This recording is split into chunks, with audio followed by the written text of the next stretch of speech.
Okay, good evening, everyone. This is the November 17th, 2025 meeting of the Woodbridge Board of Education, and I'm going to call the meeting to order at 7:05 p.m. I'll call the roll. Vice Chair Stephen Lawrence. Present. Lauren Francesi. Present. Remotely. Jeff Hughes. Here.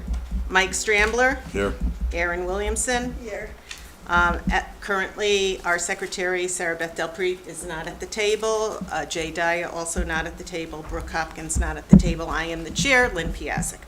Staff in attendance this evening include Mr. Christopher Montini, Superintendent, Ms. Donna Coonan, Director of Business and Operations, Ms. Carrie Borcherding, Director of Special Services, Ms. Annalisa Sherman, Principal, Ms. Cheryl Toffel, Assistant Principal, and Ms. Marcia DiGennaro, Clerk of the Board. I would ask everyone to please stand for the Pledge of Allegiance. Mr. Hughes, would you like to lead the Pledge of Allegiance this evening? Gladly. I pledge allegiance to the flag of the United States of America and to the republic for which it stands, one nation, under God, indivisible, with liberty and justice for all. Thank you, Jeff.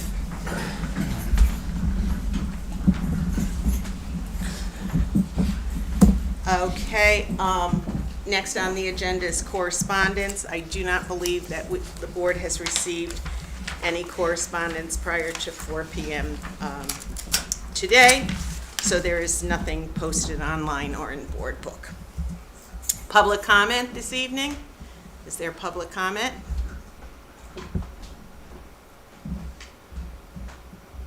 No public comment. Moving right along. Next on the agenda is the consent agenda. The minutes from the October 21st meeting are included in this evening's consent agenda, along with a budget narrative, a budget summary, the detailed financial report, and the combining financial statements. Also included are the following policies for 30-day review. Policy 5118.2, Educational Opportunities for Military Children. It's a new policy. Policy 6159, Individualized Education Program, IEPs, also a new policy. Policy 6171, Special Education. And Policy 5114, Suspension and Expulsion, Due Process. Does anyone on the board wish to extract anything from tonight's consent agenda for discussion? Seeing none, may I have a motion to accept the consent agenda? Stephen Lawrence. Do I have a second? Mike Strambler. Motion made to accept the consent agenda made by Stephen Lawrence, seconded by Mike Strambler. All those in favor? I will note that Dr. Francesi has her hand raised remotely. And I will also note for the public that Dr. Daya arrived 7:07 p.m.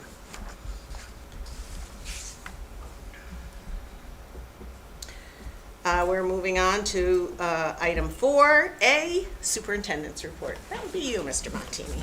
Thank you, Chair Piasek. Good evening, members of the board, audience, our greater community watching from home.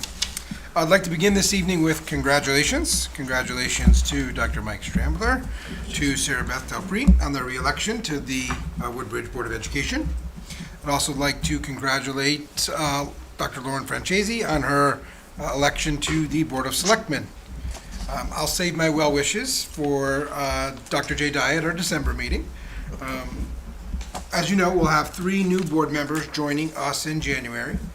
Megan Knatzer, Sarah Villicar, and Jackie Capiello. Ms. DiGennaro and I have emailed our soon-to-be new members with a welcome introductory information. I met with Ms. Knatzer this afternoon, and I've reached out and hope to meet with the other 2 new board members joining us soon. We have a new board orientation tomorrow in collaboration with Amity. So we will be at the Amity offices, those that are able to attend, with Floyd Dugas, who will provide an overview of roles, responsibilities, legalities, beginning at 5:30. And we're also looking to schedule our internal workshop where we'll have an internal orientation, if you will, in January. So if you haven't responded to Ms. DeGennaro, please, at your earliest convenience, let her know. I think there's 3 dates, the 8th, 13th, and 15th, and we're hoping to choose the one that best fits the schedule of the lot, so to speak. I'll move on to enrollment. Enrollment stands at 861 happy, amazing students who are kind and creative and who do good things. We have, that 861 is 1 less than my last report from last month and 6 less than last November, 867 last November. So pretty consistent, given that we had that small 85 class bubble for K, yet we're only 6 off of last year's enrollment. Interesting statistic. Brief staffing update. We hired Mr. Matthew Madruga, our newly appointed assistant principal. He will start and join the Beecher team officially on Monday, December 1st. We were fortunate, he was able to spend the morning with us on Veterans Day, got to know some staff, meet some students, attend the Veterans Day assemblies, and we can't wait for him to join our team right after the Thanksgiving holiday. Well, it's hard to believe, time is flying, but budget season is upon us. Mrs. Kuhn and I are working to prepare the 26-27 budget in just a few weeks on this Thursday, December 4th. That is a Thursday, thank you. I will present with Mrs. Kuhn and the superintendent's proposed budget to the board.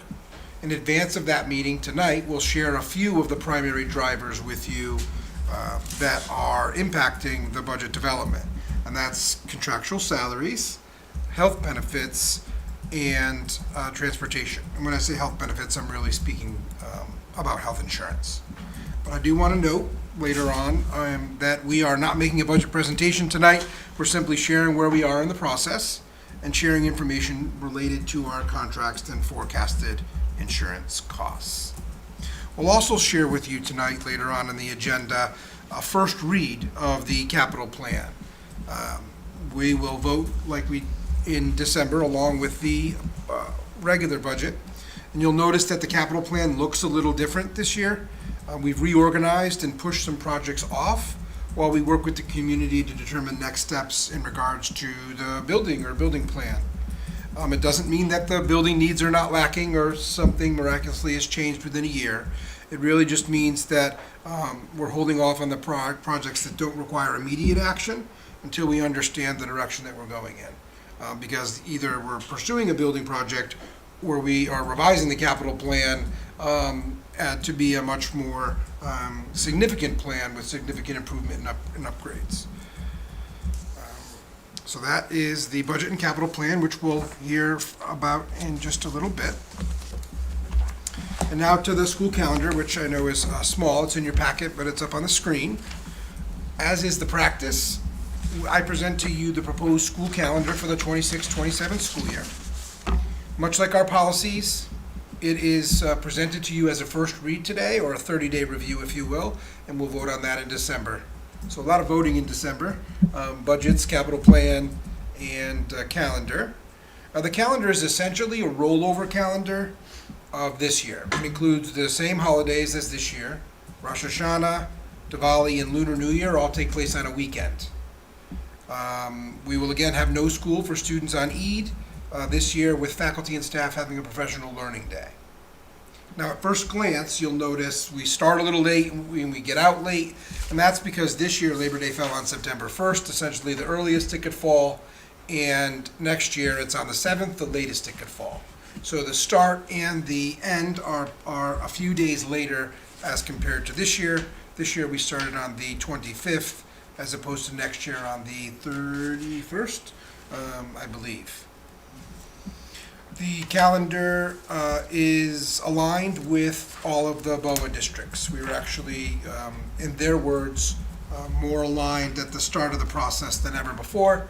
I can attribute that likely to all the heavy lifting you did with the calendar, having watched you on video do that last year in regards to the calendar. So that's the school calendar. I could pause if there's questions or comments. Yeah.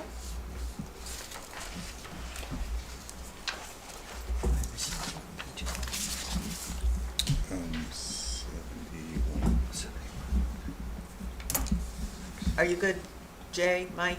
You're okay? Okay, Great. And want to I- move on to yes, I have. multi-language learner update? Yes, I actually have my report. We'll cue them up. So in a few minutes, we will hear from Mr. Anthony Taddy, Mr. Tim O'Rourke, Extended Day Director and Assistant Director, who will share an update regarding the E-Day program here at Beecher. Extended Day provides a valuable resource for students and families for after-school activities and care, and it's very well regarded from members in our school community, and we're excited that they're here to share in a moment some information with the board and greater community. We'll also hear tonight from Natasha Knobloch, our ML teacher, multilingual learner teacher, and Principal Sherman. They'll share a brief overview of our ML program. As you'll see, the number of ML students has doubled in the last 5 years. We're fortunate to have a wonderful resource and teacher in Mrs. Knobloch and classroom teachers who work hard to know our students deeply, both as people and as learners, so that they can provide tailored instruction specific to their need. On a daily basis, that's what it's about. It's about understanding the students that you have in front of them, knowing what we need to provide and working hard to provide that so we can grow every student regardless of where they are and take them farther than anyone believes or thinks that they can achieve, right? Potential is limitless. So thank you in advance, Mrs. Knobloch, for being here. And then one note, last year I know Superintendent Tenza informed the board that we were getting towards that 20 student of that potential state mandate requirement of native language support, and that is when 20 multilingual learners of one particular language in one school, if you have 20, you must provide native language support in that particular language. It's a lot of words, sorry, and repeating myself to say we're not quite there yet. So we do have 15 students who speak Mandarin who also are multilingual learners, but that does not indicate the need for the native language support yet. We continue to progress, and we'll track that on a yearly basis. And with that, Chair, I will turn it back over to you. Great, thank you. I'll note for the public, 7:16, our secretary, Sarah Beth Del Prete, arrived. So she now sits at our table as well. So next on the agenda is the multi-language learner update. So I'll invite Ms. Sherman and Mrs. Knobloch up to pull up a chair, Lisa, and you can join us at that table where there's a microphone and the clicker. And we're very happy to have you here tonight, Natasha. Thank you for coming.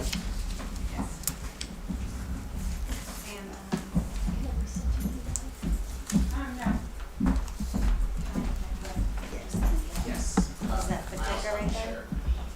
I was going to share the Zoom meet. So this is the multi-language learner update you're looking for? Just a second.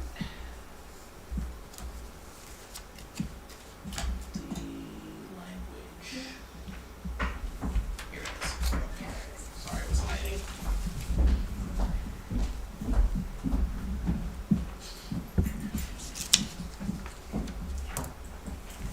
Okay, so while that's coming up, I'm just going to start by introducing Natasha. She is our multilingual learner teacher. That's always a mouthful to say.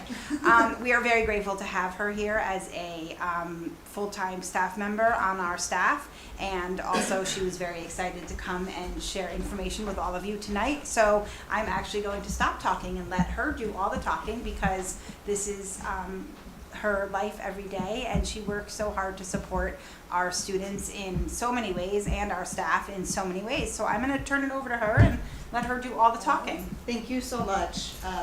On that note, before we look at the data, I did want to go over what it is I do at Beecher and kind of what I live every day. There are a lot of responsibilities for any multilingual learner teacher. Part of that is the identification of multilingual learners.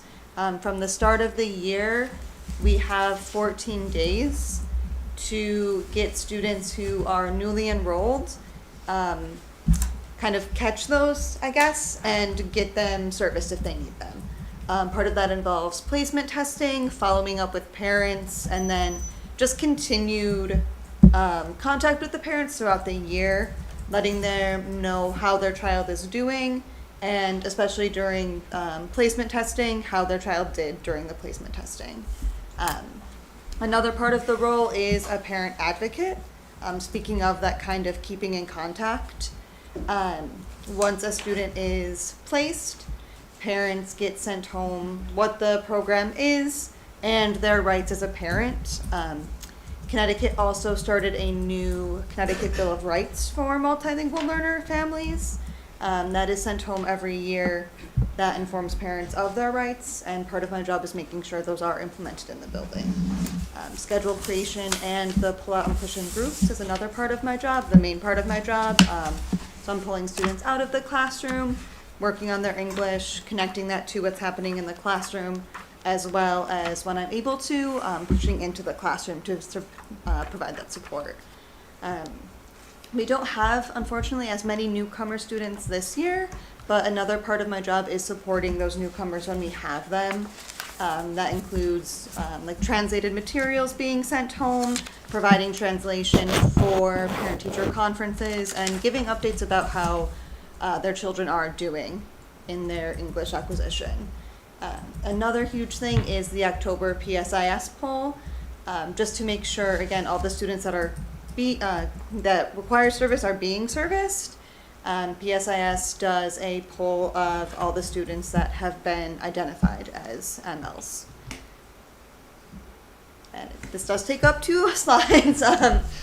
So I'm also the ELAC, which is the person who kind of oversees the lost links testing in January.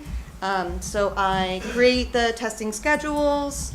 I identify students that are able to take CALP, which is a new alternative assessment for English language learners. So students who would get like the alternative SBAC can get CALP and the opportunity to exit from ML status.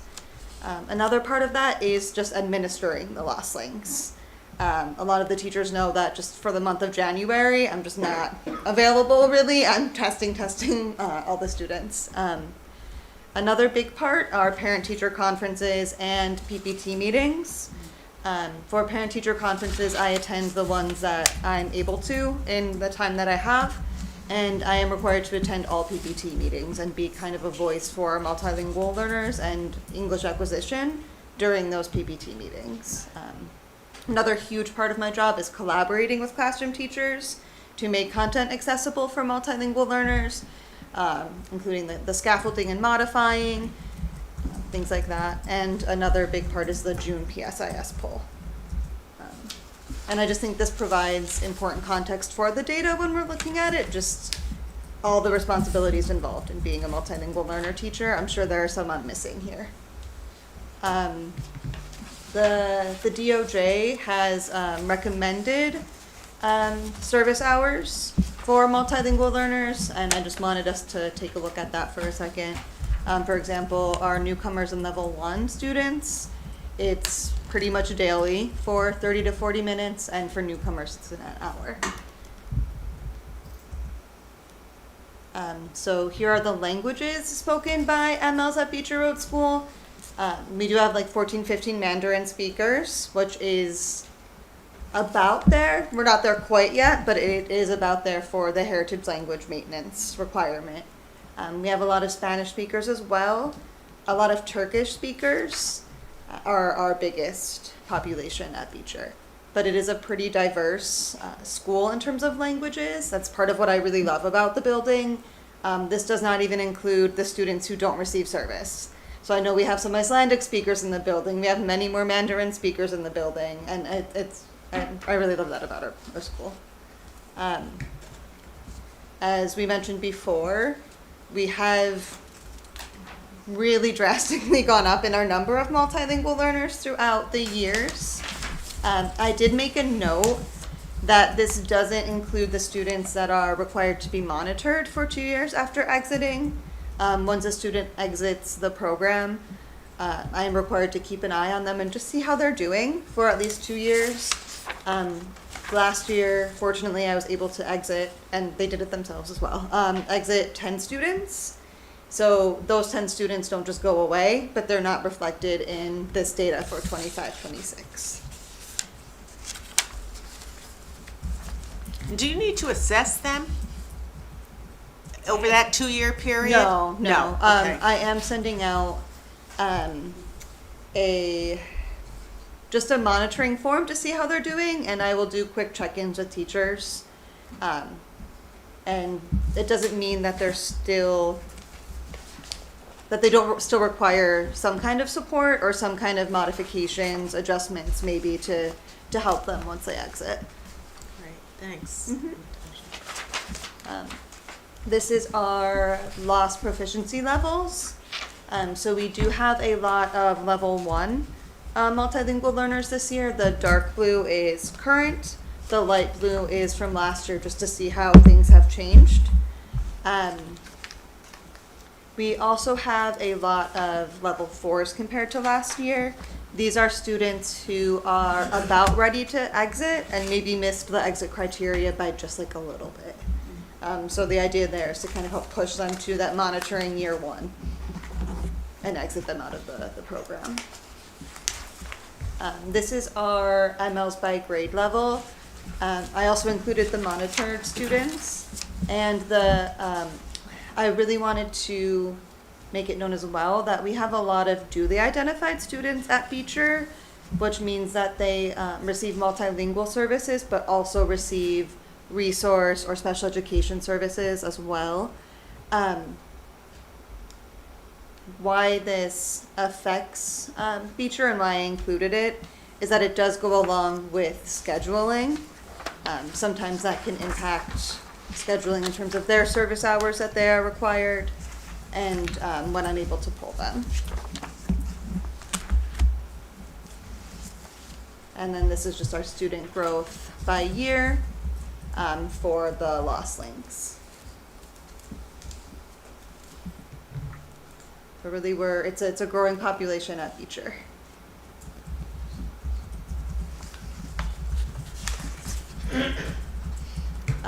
This is our English learner identification, so how students are identified and how they can exit. How I know to follow up about a student is that they have a home language survey with 1 or more answers in a language other than English. If one of those is not English, I'm required to follow up. That can mean placement testing or following up with the parent to get a better understanding of the child's language acquisition. Sometimes if there's only one language that's not English, I kind of know I need to make sure to follow up and not over-identify. But then also going on to placement testing if needed. And to exit ML status, it's just based on lost links. So you need a 4 or higher overall, a 4 in reading, and a 4 in writing. Overall, the score is tested from a 1 through 5. And then these are just some of the things we use to guide our practice at Beecher. So we have the CT Public School Guidelines.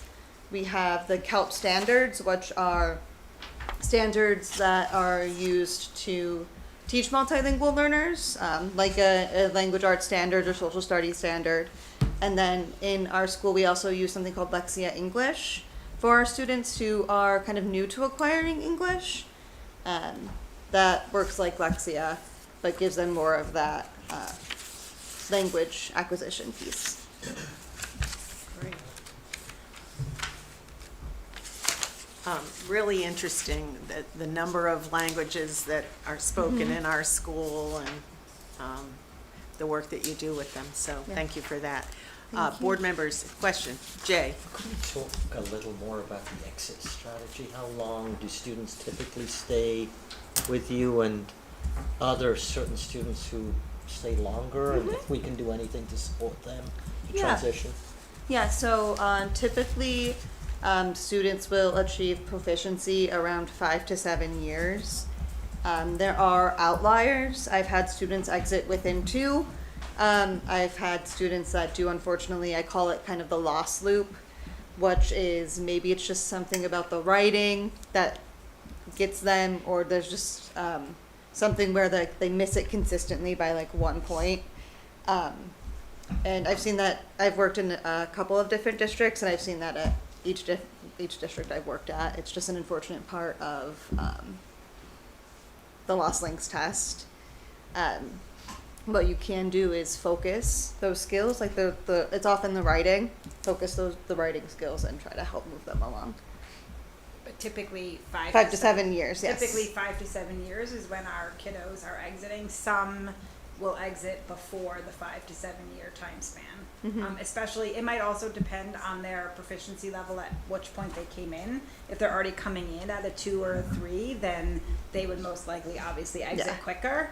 If they're a student coming in as a newcomer or a level 1, it might take them a little bit longer. So, in the writing piece, I agree with Natasha. Yeah. Like when we've reviewed the Lost Links data, the writing piece is often the area where our kiddos, just need a little bit extra support to get over that writing hump on the Lost Links testing. And you did talk about some of the computer aids that you're using. Would that help? Oh, In the writing? Lexia English? Yeah. That's mainly for students who are kind of at the beginning stages. Okay. And what I mean by the loss, like the loss loop, is often I see that, I've worked with middle schoolers as well. Often I've seen that kind of in middle school. Attitudes can change as well, where there can be more of a frustration level about being an ML that can kind of get in the way. There's a few different things when you're kind of there. But again, going back, it's typically like a 5 to 7 year window. So thinking about it, if you come in, you're pretty much in it right throughout the duration of teaching. Am I correct Could be. to assume that? Could be, You yeah. could be, Um, yeah. If but- you look at one of the charts that Natasha shared, you notice that most of our learners are in the upper grades, and Grades, then right. the 5th and 6th grade, it's considerably smaller, Yeah. because that's when so many of the kiddos are exiting. Usually in elementary school, I've noticed that it's around, and you see it in the data as well, it's around 3rd, 4th grade that kids start to really exit. Most of our students that are monitoring year 1 are in the 4th grade. So typically with the elementary school, that's when you want to kind of get them exited out by, and that often happens. We've also had like bubble years, like we had one year where Natasha had like 18 kindergarten students. It was That's those 4th graders now, yeah. Right, so right, there you go. So those 4th graders now. So when those kids came in, it was, we were all a little bit taken aback by the numbers. It was like 17, 18 that year. So, you can see that those kiddos still have a little bit of work to do before they get exited. But, it also, So difficult to plan for. it is. Yes. Yeah, it definitely Good is. point, And then Jay. they move in. I will say another thing that Natasha did not mention, but I know she does really well, is that when we get students that move in during the year and they've come from a different district, a lot of times Natasha will reach out to that district to get some information, some background. It's something that she does pretty consistently. There's this beautiful network of MLL teachers, I feel like, that connect and really work together to support the kids. So, obviously with release of information, we reach out to the school and get some information about the students and their needs and where they are. And that helps Natasha also, along with any data that we have on them, determine their placement and stuff. So that's something else that she does pretty regularly. But it is hard to plan. You just never know. Same with special education. I did have one question, maybe for the superintendent also. So I noticed that you mentioned a trigger, where we have to get a specialist who speaks that language, I presume. Do you have a leeway in that trigger? So if we happen to hit the trigger in a bubble year, would you have another year in which to appoint somebody, or how does that work? Are they very strict about this, or? I can also speak to that if Oh, that's okay. perfect. So it is, you're notified that year that you've reached that threshold, and then it's by the next year you're required to. Yeah, so have they use the data, enrollment data from October PSIS, Okay. but it's the following year, following school year, that you must provide the service. Wow. Now, if you don't track your own PSIS, they don't let you know officially from the state until the spring. Oh. So the window becomes shorter. This would be hard for us because our budget planning is done by December, right? Yes, like, just from experience in a place where, in my previous district, most of the schools had Spanish and Portuguese, or a change, 1 year this, 1 year that. It doesn't line up with budget cycles, and it essentially becomes an unfunded mandate. Now, that being said, it's also very difficult to find I was just gonna folks say, to find to do somebody. it. So, there's a, typically, you must post for a certified TESOL teacher that speaks the language. Now, if you don't find one, which it's a rarity that you do, then you can go the route of tutor, or essentially you're reaching out to your own community to see somebody who they can work under sort of the guidance of the certified staff providing native language support. That's what often happens, at least in my experience. So we do track our data, and we are on it in terms of October, so we'll know in October if we should budget it for the following year. Thank you. Mike, you got any questions? Yeah. Saw that look on your face. Yeah. I did have one guy. That's very perceptive. It's been a while, Mike. Yeah. Been hanging. Yeah, just one question. The Lexia program Yeah. that you mentioned, you said it's for those, it's for kind of like beginners, Yeah. right? So we don't have any kind of support program for those at higher levels that might need it? Do we have anything for them? By then, Lexia is usually a very useful tool for them. Once they're kind of past that, like, receptive stage of speaking and listening, Lexia is giving them the skills and meeting them where they are. So there's two Yeah. Lexia versions. There's the Lexia Oh. that she was Yeah. speaking of, Yes. which Oh, is uh-huh. provided for. Apologies. That's okay. The Lexia that she's speaking about, we were able to acquire for our newcomers and our level ones, and maybe even some of our level twos. But then after that, they graduate sort of into like the regular The Lexia other one that the that's other kids are- used okay, by the I rest see. of the population at Beecher. So Okay. yeah, so it's kind of like two Lexias. Okay. Yeah. All right. So they do have something. They're just using the Yeah. one that Yeah. the other students are using. Yep, Yeah. and Okay. that will meet them where they are. Okay. Yep. Another thing that Natasha didn't mention, and I'm glad I'm sitting next to her to brag for her, is that she does a really lovely job collaborating with people across our school community, like our literacy team, in terms of intervention. She had intervention up there, but she will also collaborate with our literacy team in terms of literacy intervention. She also works really closely with our librarian. I mean, we're purchasing books all the time. And last year we purchased shared text that all of 5th grade read for one of our Spanish speaking students, and we purchased it in Spanish. So she was able to sort of engage with the text. So there's also a lot of, I don't want to say lower level things because they make a big difference in a kid's life, but there's also a lot of other ways that we're sort of supporting not only language acquisition, but also literacy learning in and for our multi-language learner students. And it's really Natasha and everything she's doing to really just look out for the kiddos. And, you know, last year she came to me and she said it would be so great if we can get this book, and I was like, let's do it. Let's, you know, I mean, it was just a book on Amazon, so we just did it, you know.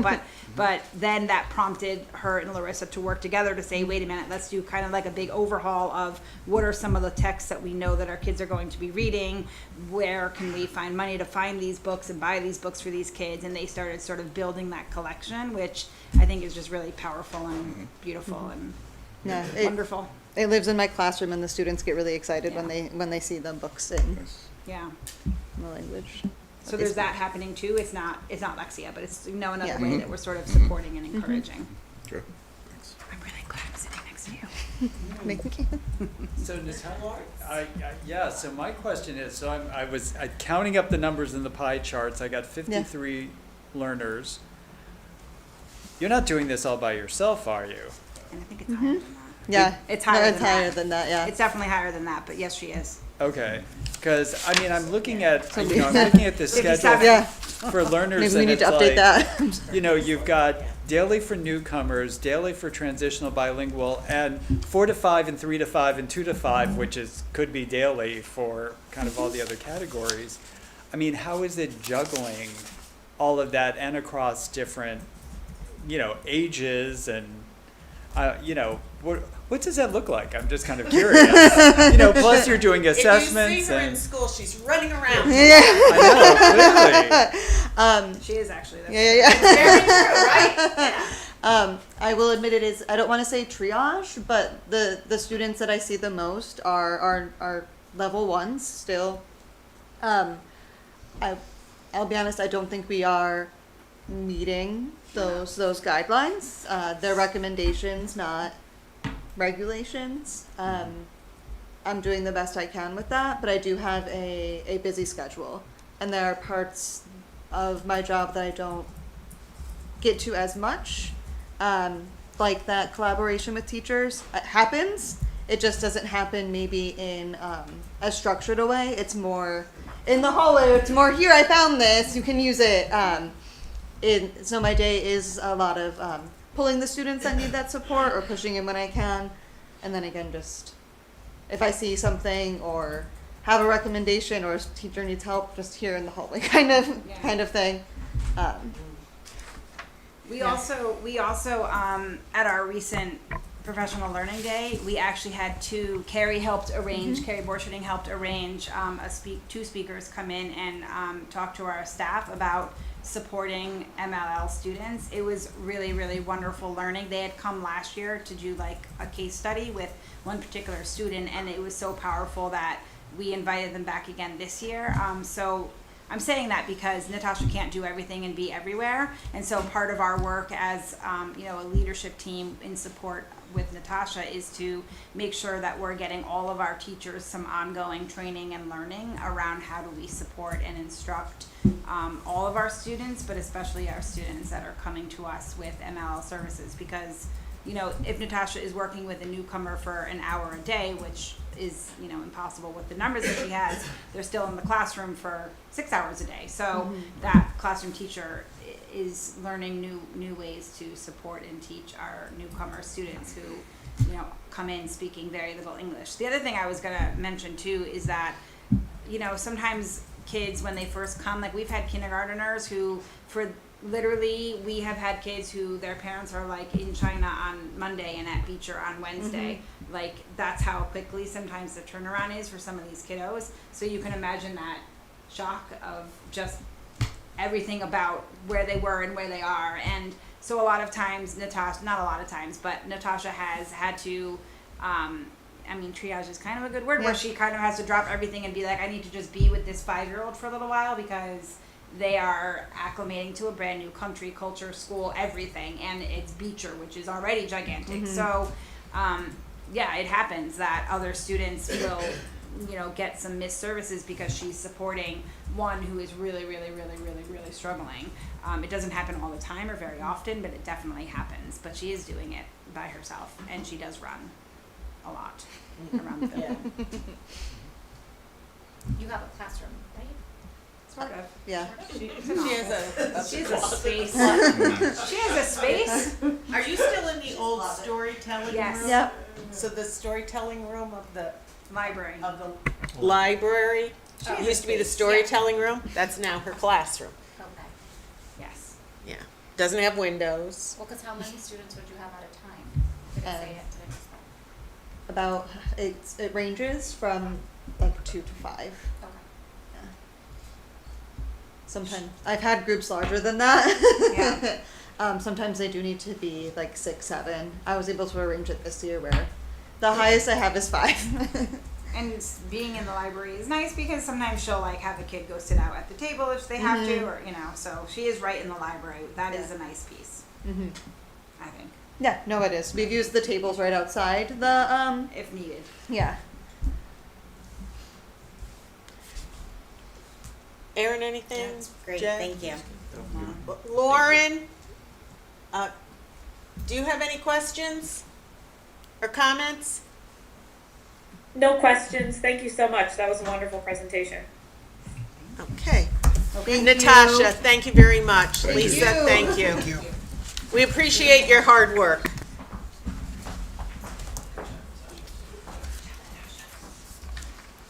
And just know that you make a difference in these kids' lives every single day, Natasha. You really do. Thank you for that. Okay. Making a difference in kids' lives every single day. Our extended day director and assistant director, Mr. Anthony Taddy and Mr. Tim Rourke. We are delighted to have you here this evening as well.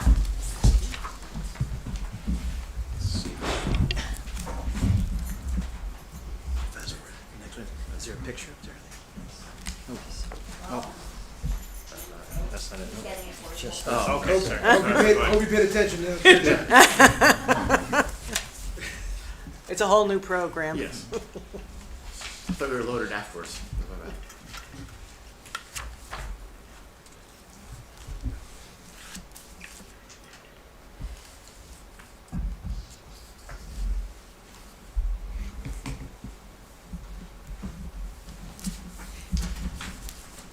Thank you. Thank you very much, we appreciate it. Thank you. Thank you, Board. I'm honored and grateful for Mr. Montini to allow me to say a few words about our amazing extended day program. I also want to thank Lisa, Cheryl, and Carrie, and Donna, and Marcia, and the whole staff at Beecher, and to help that assist Tim and I as we move through our daily extended day program. I first want to highlight our team. So I think our job, Tim and I's job, is to build a winning team. And we work very, very hard. The better the team, the better the product that we provide for our students after school. And just a couple highlights. We have about roughly 42 staff that work at our extended day program, not every day. Tim and I, we have 27 adult staff. We have 3 certified nurses, 1 cafeteria staff that serves awesome ice cream twice a month. The kids love it. And 8 high school students. And just a little note about the high school students. Tim and I interviewed roughly about 18 high school students from Miami High School last year, and we picked the 10 of the best. We thought were the best. Couple highlights. Our staff, as they're not all there, but our staff has been with us for a long time. Couple highlights. Tim has been working in the extended day program for 23 years. I'm just going to highlight some people that are above 10 years. Jeannie Charliglio, that does an amazing job in our technology department, 19 years. Magnus Charliglio, 10 years. Sherry Foldy, who does an amazing job with our homework, our daily homework, 15 years. Kit Dunbar, an amazing pre-K teacher that works with our kindergarten, 24 years. Lola Johnson, 20 years. Judy Silver, the security desk, 16 years. Debbie Layden, 15 years. Visna Dio, 14 years. Amber Bruni started at age 15, and now she's worked over 15 years. She started as a student. She worked right through high school. Adrian Coleman, a kindergarten teacher here at Beecher Road School. We have her working 2 days a week with our kindergarten staff, 22 years. Jill Calamonico, 20. Jean Dempsey, a former kindergarten teacher, 33 years. I just wanted to highlight a couple of those numbers of years. That just shows that we try to bring a really a huge wide range of talent to our program, and then again that transfers into awesome classes and staff that we know how they're interacting, how they're dealing with challenging situations, and those kind of things. So it's pretty exciting. Our extended day program has been in existence for 36 years. How do I know that? That was my first year at Beecher Road School. Dr. Alex Warren, who was a tremendous visionary, he wanted to start it. Now it looks totally different than it was back 36 years ago. I was the assistant director. I took over 25 years leave from the program and then came back as a director 3 years ago. But then I just wanted to highlight our team is important. The whole piece of the team is very unique. Is there a way that I can get the flyer up for the next one?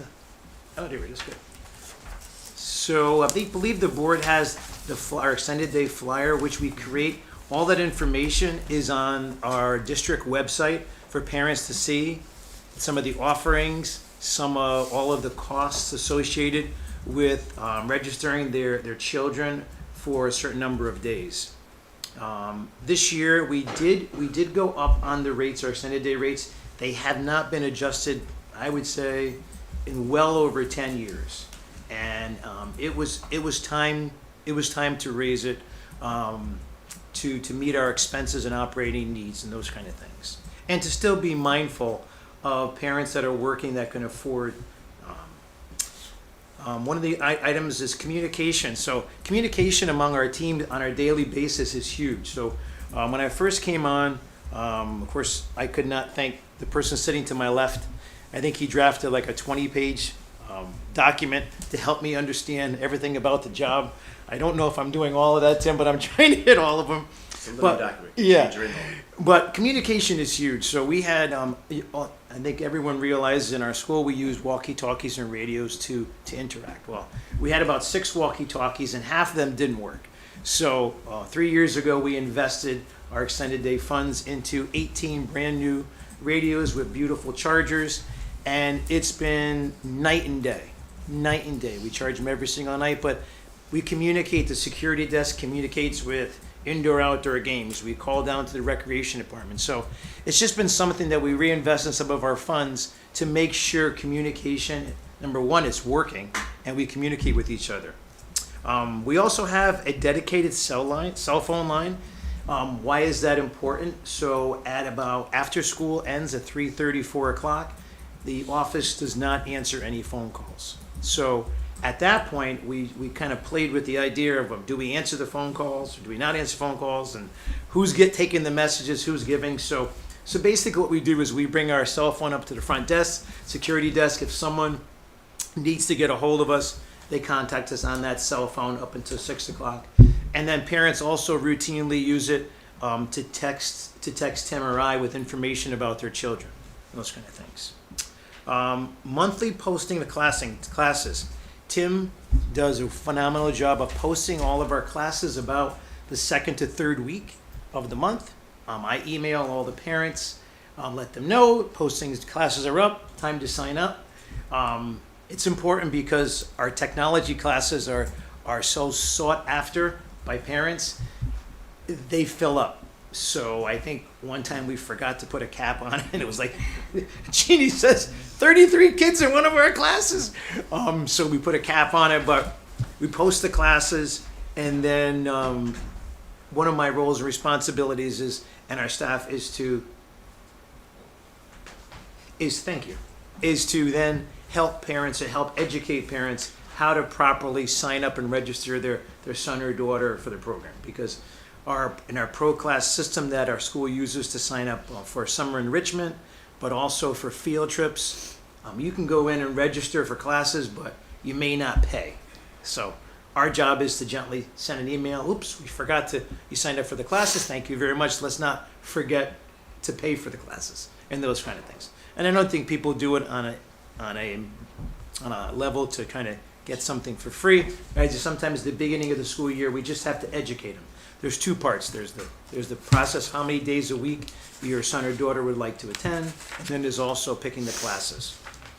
I just want to highlight, last time when I gave a board presentation, I highlighted a little bit about what our average day looks like. So we have 3 sign-in coordinators, Mrs. Calamonico, Jean Dempsey, and Amber Bruni. And basically they rotate, and their day starts about 1:15. So they come in and they start sorting all the lists, because remember, parents could sign up for extended day that morning, and they might be a drop-in. So we start looking at all the kids. We look at all the class. Every class gets a clipboard with their roster on it. Then they take all the 6 or 7 classes and compile it into a master list. That master list is given to Tim or I. And just so Tim and I split the roles of responsibility, there's always a supervisor there at night every single day until the last student is picked up. And also our nurse is there with us after school to stay with us till 6 till the last student's picked up. So the sign-in coordinator comes, they coordinate the list, they develop the list, they head down to the cafeteria roughly about 10 of 3. Kindergarten usually gets brought down by 3:05. And just want to paint the picture. So our certified staff is their roles and responsibilities are at their assignment until 3:25. So high school students will come in and help supervise. The kids get signed in. Certified staff comes in. We call the different classes. Homework goes to the library. And typically what we try to do, the children, they have a packed day. So we try to get them outside. Kindergarten is their own separate entity. They will go outside to their playground. All of our kids will go out for about half hour, 45 minutes. Then about 4:30 we come back in. Meanwhile, at that time, the security, any parents can pick up anytime after 3:30. So if a parent comes in, I would like Mr. Work from Indoor Outdoor Games, great, they'll send them in. Parents come in and they sign out, and we save those sign-out sheets. And typically, parents are relatively good about picking up before 6 o'clock. There's a couple outliers. Usually on a Friday night, it's 6:15 sometimes.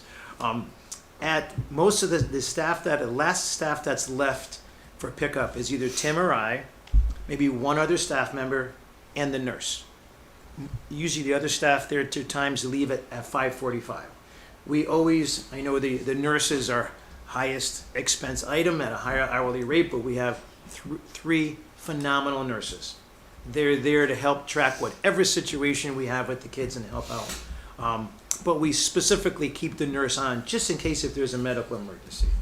Donna, Tim, and I work daily and weekly to take a look at expenses and revenue and any staffing challenges that we want to meet. I think the first month, I think it was September or October, in meeting with Donna, we said this is a little high. I think I adjusted the staff calendar 3 times in that month, cutting back to try to meet expenses and those kind of things. We also have several students that require a one-on-one. That also presents some financial challenges for us, but it's also been one of our highlights of working with children.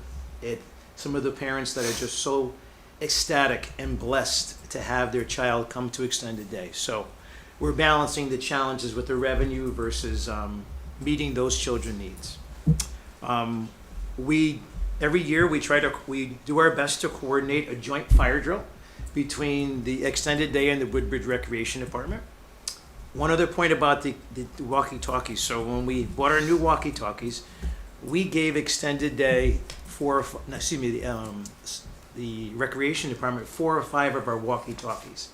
Prior to that, if they needed to get a hold of us, they would go on the loudspeaker, extended day, call rec. That gets stale after a while. So when you're constantly calling people, so we gave them several of our older radios, and right now we have a very, very fine-tuned program where the rec would call up, just reminder, we have this student, they're being picked up at this time, and they're using the radios, and we communicate back and forth, and there's not a lot of excess noise on the loudspeaker. So I could go on and on. It's an amazing program. I'm grateful, and Tim's grateful to work with the program. We get a lot of support. The last thing I want to mention before opening up to questions, I do want you to know on a constant daily basis, if something does come up, I'm constantly bouncing information off of Cheryl or Lisa. And what do you think about this? Here's how I handle it. And we're working together on that. We're one unit working together under the Board of Education. So I would love to open it up for any questions. Great. Any questions? Comments? That was great. Thank you. That was really, really good. I know we used to have morning programming. Yes. And occasionally I'll have a parent ask about morning programming. Right. So do you mind just talking about Sure. that for a second? Absolutely. So when I started 36 years ago, I ran the morning program and worked in the afters. The morning program, there is there is a tremendous need. However, there's a lot of challenges that we kind of have to look at in order to make it work. So like our morning staff is our staff that also works in the school. So you bring those people in at 7 o'clock in the morning, then they're going to be in school, then they're working after school. There's also a piece when we looked at it, we are obligated to have a nurse on site. We're obligated to have one of our supervisors, and I believe we're also obligated to have an administrator in the building. Is that true, Lisa? Yeah, so, and also kind of taking. I don't think actually you need an administrator, but you definitely need a nurse. A nurse, okay. And so we're also taking a look at the expenses, so the expenses that we have versus the need. So that's the tricky part. So we have to be able to cover all those and still move on. So I understand it was something that was well needed, and I'm not going to take that off the table. I know we've addressed it several times, and I know Lisa and I have been in constant talk about that. Maybe in the future we might, if we were able to, manage those obstacles, if I'm saying. So, Yeah, There's the also an issue of logistics of it all. space, too. building space too. I mean, unfortunately, teachers are in their rooms getting ready for the day. At the end of the day, you can find rooms that are able to be used a little easier. That makes sense. And also, we have outside time when the extended day afternoon program starts, so we're not using classrooms, so teachers can be in the room, and then we can have it at 4:30. There's other logistical issues as well as the nurse and staffing. So in providing a really high quality nurse, I know several years ago, extended day, took a look. It was very challenging to get our nurses at a certain hourly rate. So what extended day had to do with, they had to raise the hourly rate to attract some high quality nurses that are working in other districts to come over after school, and they've been phenomenal. So I think that piece of getting a nurse there, and if they're working a half hour away, logistically it's a little challenging. Logistically, I'm not saying it's not possible, Yeah. but it is challenging. Anybody else? I did have a quick question. Yep, So yeah, go did ahead, you Jay. see any drop off in numbers as a result of raising the prices? No, we did not see a lot. We did see, so Jay, I don't know if we did see a small drop off in numbers from last year to this year. I would say about 10 so kids, but I don't know if that's directly related to raising the prices, or those kids just kind of moved on. And also, with only 5 kindergarten classes versus 6 that we normally had, our kindergarten class is a little smaller this year than it was last year. So, and it does happen where suddenly 6th graders don't come as much. So, but that's a piece of it too. we average roughly about 85 to 100 people per day. Mondays and Fridays are our slower days. Tuesday, Wednesday, and Thursday. So I'll give you an example. Was it last year or the year before, we had close to 25 kindergarten students. So we wanted to staff appropriately. We had like 3 teachers working with kindergarten. So it might sound like a lot, but if a kindergarten needs to go to the nurse, 1 teacher takes them, those 2 people take care of it. So like we started the year with 2 or 3, we had to back off to 2, and then the numbers were a little down, and I dropped it to 1 plus a high school student. But one of my staff came to me last week and they said, Anthony, on Thursday I have 22 kindergartners, and there's 1 teacher and 1 high school student. We think we should have another teacher. I said, great suggestion, and I moved it up to 2. So we're constantly trying to adjust those numbers, but I think the biggest piece is that Tim and I would never want anyone to come to us or the board and say, we are not properly supervised. That is just a huge piece, to make sure we have high quality people supervising those kids at all times. So Have you ever looked at what comparable places charge? we did. So last year, I know Ms. DeGennaro and looked at like several others different YMCA programs and those kind of things. And we did look at those. We noticed most of those programs charge bi-weekly versus monthly. So some of those programs where we charge something for the month, they were charging for the week. So I just had a parent come in and to pay their bill, and they said, Mr. Tide, I'm writing the check right through December. And I said, oh, thank you so very much. He said, that's nothing. I pay twice that for a child care on my little one at home. So I think people are recognizing we give them, the teachers provide an awesome classes, and Tim and I can't take credit to that, but when you have people like Lucio Gomes in art, and Jeannie Charliglio in technology, and staff running great indoor outdoor games. Parents are eager to sign their kids up for that. Yeah, I say this because you mentioned the revenues, the expenses, and the staffing challenges. Yes. And so, I mean, when you said to me, and I think I looked at the data was it last year you raised the price? This year, this is the Was first it year. This first year, and I Right, think we yeah. talked about that last year and the previous year. And one thing, two conclusions I drew from it. First, you were the cheapest show in town at a school per hour. So I worked it out per hour. And the second thing I noticed was that your staffing costs are going to go up. Inflation naturally is going to drive those staffing costs. Your costs that you were charging parents were pretty flat. So even now, having raised it, I would argue you're way below inflation. Right. Does that make sense? Yes. So if you want to retain good staff, Mike's story is always, you've got to sort of Raise the prices. raise the price a little bit, but Right. do it on a regular basis rather than wait 5 years and jack it up. Correct. Does that make sense? Yep. Absolutely. Does that make sense? Yeah. Good point. So we have some escalator every year that naturally accounts for inflation. That's a great point. That's a great point. Thanks. Lauren, any questions? No questions. Thank you so much. Thank you. Anthony, Tim, we thank you. Thank you. Thank you. Thank you. You make a difference in kids' lives. It's gonna be, it's true, yeah. Right? It's your phrase, right? It's all these It's people, our phrase. you know? They do. They make, these people all make a difference in kids' lives. In parents' life, that program. Yeah, Yeah, yeah, yeah. good point, Jeff, and in the parents' lives too, yeah. Because they have a confidence in, and they know their kids are safe at Beecher Road School, you know? So, we thank you. Ms. Sherman, Beecher Road School update. Hello again. All right, good evening, everybody. Thanks so much for having me again.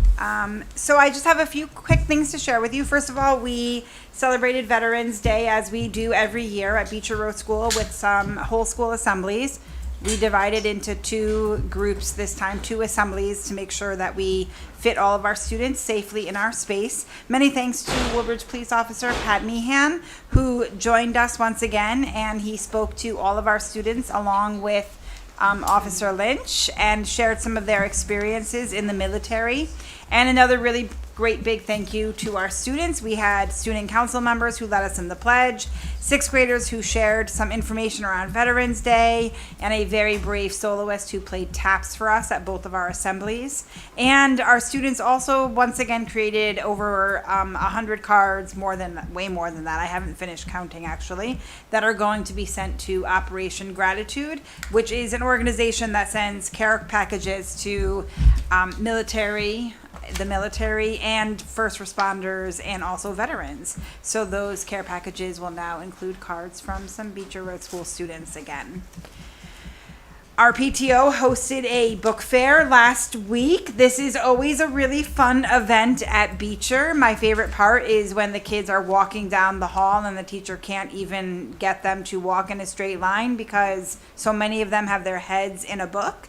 It's really, really fun and exciting to see. Family night was really well attended, and it was a really fun evening with lots and lots of families coming, and a lot of them working on getting their kids to purchase books and not all of the fun toys that are also offered. They succeeded very well, I would say.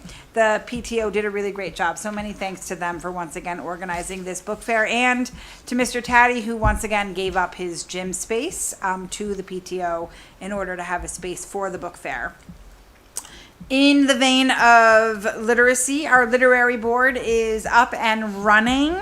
We are once again accepting written pieces by students and staff. This is a student group. It's facilitated by Judd Nickel, one of our literacy specialists.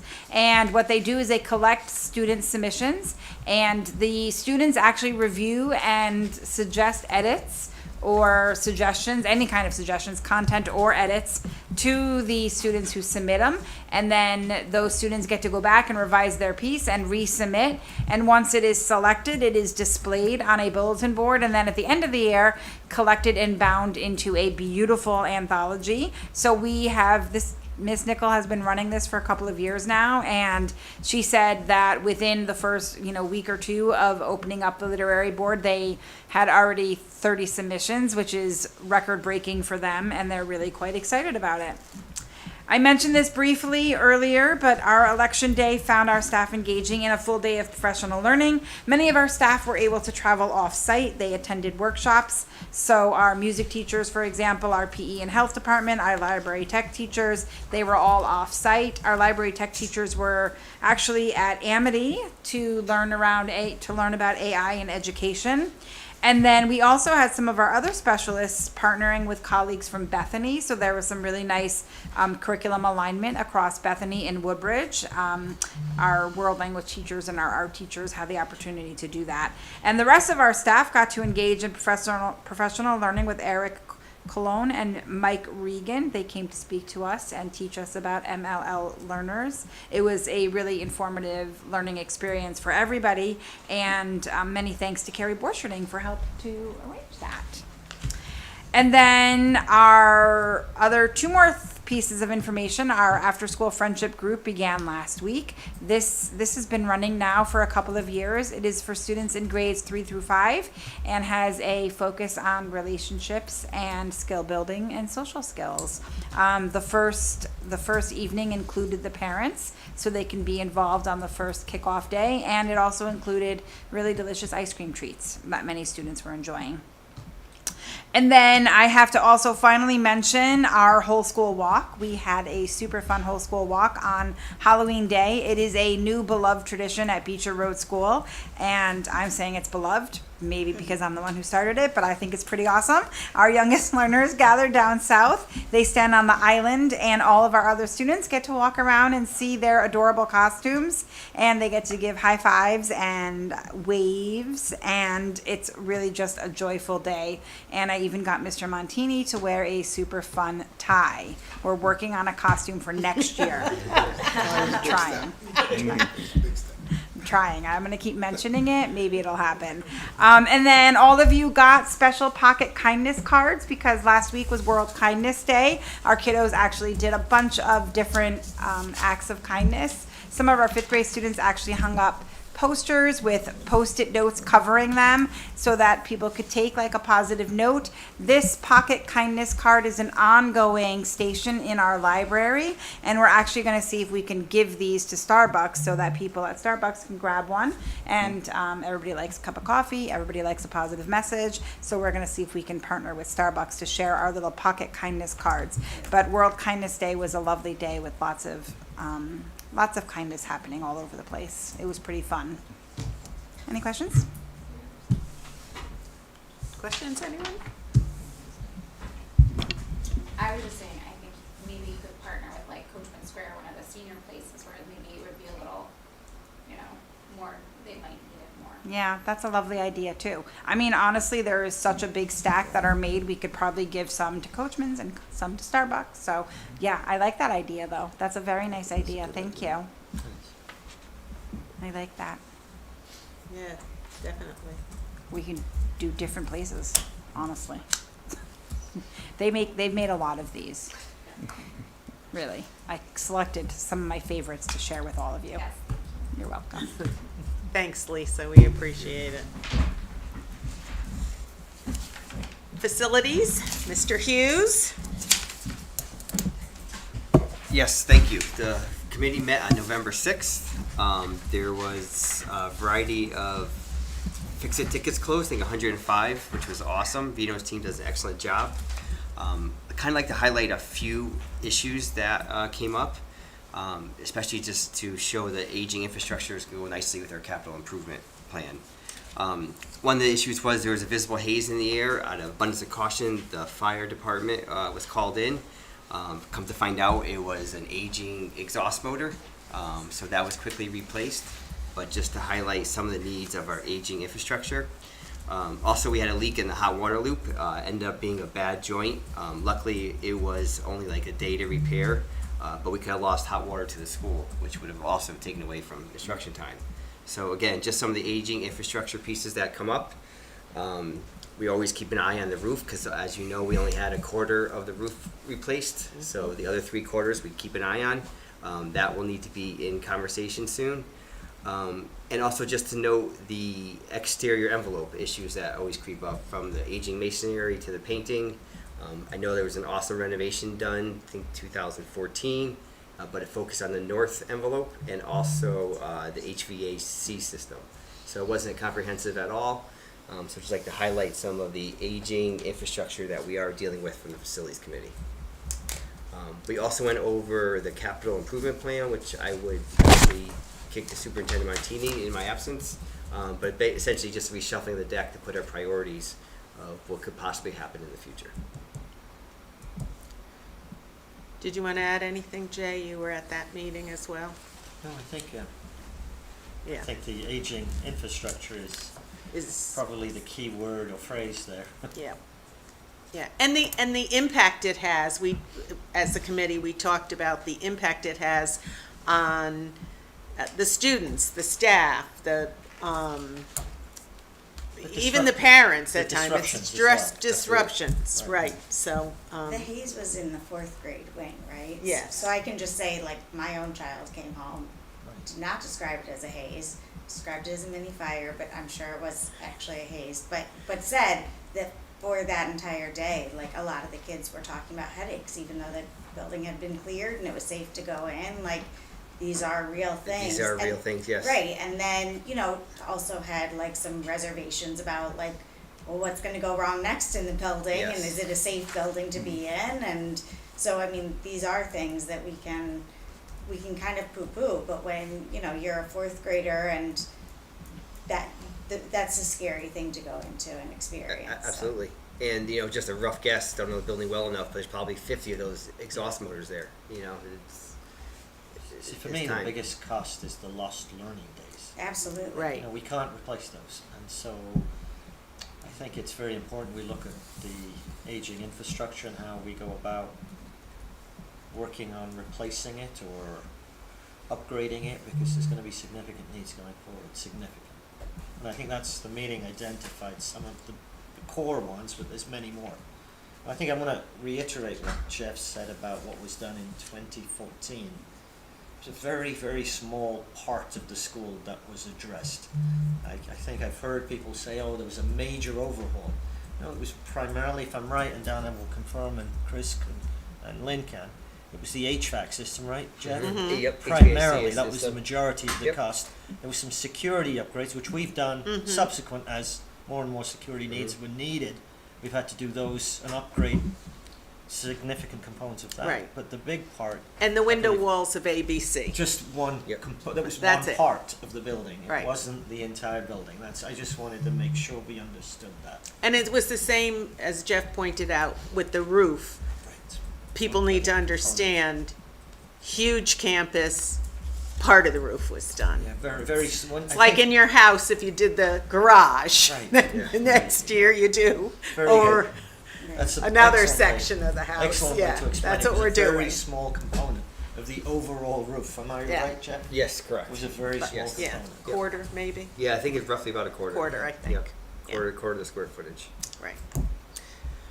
Okay, so we'll be cognizant of those things. Thank you for your report. Thanks for your additions, Jay. comments. That was good. Finance Committee, All right, well, they also met. we also met. And there'll be lots to cover. I'll save the good stuff for Superintendent Montini and Ms. Coonan, who also just keeps me well informed, so I sound like I know what I'm talking about. So that's it. I'll just run over the overall budget figures and then let them take the lead on talking about capital improvement plan and budget drivers.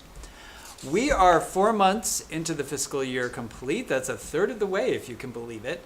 Total projected costs for all categories are currently estimated at approximately $79,000 under budget, which is basically unchanged from last month.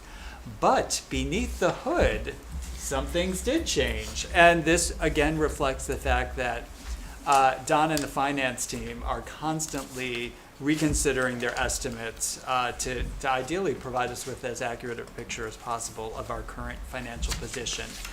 So, On the lower expense side of the ledger, it's basically the lower expense side is the 100 series, which is salaries. So we currently have an estimated $261,000 surplus. This compares to a $304,000 projected surplus last month. For certified salaries, we currently estimate $135,000 in savings, which is less than last month, as we increased a current part-time staff position to full-time to backfill the current vacant psychologist position. Of course, it's important to keep in mind that we anticipate needing to add an additional pre-K section midway through the school year, which could further reduce this surplus. On the non-certified side, we hired a 1-day per week physical therapist, reducing our anticipated savings from $153,000 last month to $125,000. We are running pretty much on budget at this point in the 600 series materials and supplies, 700 series furniture and equipment, and 800 series dues, fees, and miscellaneous, including the Ezra Academy nurse. Now we get to the higher expense side of the ledger. In the 200 series benefits, this month we are estimated at being roughly $25,000 over budget, although this compares to an estimate of being $67,000 over budget last month. So based on ongoing analysis, we're expecting our deficit to be lower. I'll also remind everyone that working in our favor is our engagement of an employment firm, ESS, to fill 5 paraprofessional positions, which will save us on payroll taxes and CMERS. In the 300 series, purchase professional services, including legal, audit, and other expenses, we're forecasting a $70,000 deficit, and this compared to an estimated $102,000 deficit last month. In this category, we're benefiting from both having hired a part-time physical therapist in-house, as well as the fact that those 5 paraprofessionals will likely not begin until the new year. We expect to be able to fill them, but it's going to take a little longer. 400 series purchase property services is currently estimated at $35,000 over budget, and this is compared to $10,000 under budget last month. Basically, higher electricity costs, including an increased public benefits charge, is contributing to the revised estimate. Meanwhile, depending on how mild or frigid the winter is, heating costs could either relieve or exacerbate this estimate. And finally, 500 series other purchase services, which include student transportation, tuition, interns. We're currently running an estimated $52,000 over budget, although this is down again from an estimated $66,000 over budget last month. So updated estimates of anticipated outplaced tuition and transportation expenses account for this change. Donna, what would you add? I think you did a great job, and I agree with everything you said. I would mention that the anticipated possibly adding a half a pre-K section, that's already factored in. Okay. So the good news is if we don't have to do that, the picture will get better. Oh, very good news. Thank you. Anyone have any questions on this month's financials? Yeah, a very quick one. It's in that 100 series. So we've got, so with the special education, was that because we had an outplacement? Was that the switch there? In the 100 series, let's see. So 120 special ed? No, that is because we elevated somebody who was a 0.5 to be a 1.0 Okay. to backfill for the part-time school psychologist. Oh, that's right. So that was the switch. I was going to ask about the counselor as well there. Yes. So there. that's the switch. Yep. Okay, I was looking for the switch. So that's 100,000 there, right? Between those two. It's like a net of 10, I think, between those two. So I've got a negative 64 and a negative 46, right? Where's the 64? 120 and 1203. Am I looking at the right numbers? Right on the third line down and fifth line down. Oh, yes.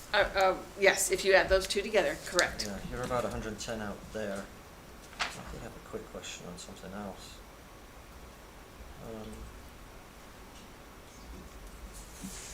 So medical insurance.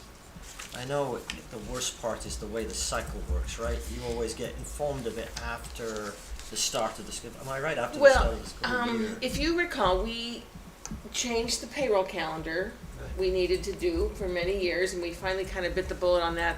So people got the biggest, the teachers and the paras, the 10-month employees, they really didn't get their first paycheck till the end of September. So I didn't get a full month of their contributions toward their health. Yeah, okay. So I didn't really have the full picture yet Right. of what would be offsetting some of that health. So I perhaps was a little panicky last month, and I was able to back down that panic this month. And now that I see the stream of what is to come from the employees' contributions. Okay, so it's just a little quirk that Yeah, happened. Okay. yeah. It's Because not I the saw a same large- pattern of health that I've I seen saw the large negative since I've number been and here. I was like, hold on, that's not a... Well, we do have 3 more people on health than we did last year when we, I kind of just budget based on the elections of the current year's staff. Right. And then when in September, when we see who all has taken our health, I have a few more people on than last year. And I always, so Stephen raised an interesting point. He said we're saving on Seamers and Murph by going out to an agency. I always think of opportunity cost and the transaction cost here. When we go out to the agency, we're paying a transaction cost to them for undertaking the service of finding somebody. Yeah, So it's all probably built a in. net zero, It's but all yes, built in. but if you're seeing On our better side, news which- in those those Right. lines, You're just that's transferring from why. one line to the other and maybe raising it because we're going Yeah. out to an agency. Yes, Right. which is exactly what we did with PT, where it was a contracted service, and now we're seeing the decrease there in the It's up, salaries. it's up, right, Exactly. right. And so I think we've got to be a little careful when we look at the increase in salaries, because you're going to see that little increase going forward being a little higher because of this. Does this make sense? As you go year to year, as we go, I think when we come to the budget, I'll sort of pick that apart a little bit. Sure. Because as you're switching, you're seeing, do you see where I'm going, Donna? Well, we'll TBD, but as of now, we're still budgeting like they will be our employees next year. Okay, so you're keeping that status Yeah. quo and not going to Yes. say that they're outsourced in a way. Mhm. Does that make sense? Okay. Okay. Okay, that makes sense to me. Thank you. That's great. Thank you. Anybody else? Okay. Proposed fiscal year 2027 to 2032. Sounds so insane to me. Capital improvement plan. Turn that over to our superintendent and our director of business and operations. I will note to the board that this capital budget will not be voted on tonight. This is like our first look-see. But at the December regular meeting, we will have a vote on both the capital and the operating budget. This way, right? Mm-hmm. Great. You're in the projects, but if you keep going, you'll get to the summary sheet and the, there you go.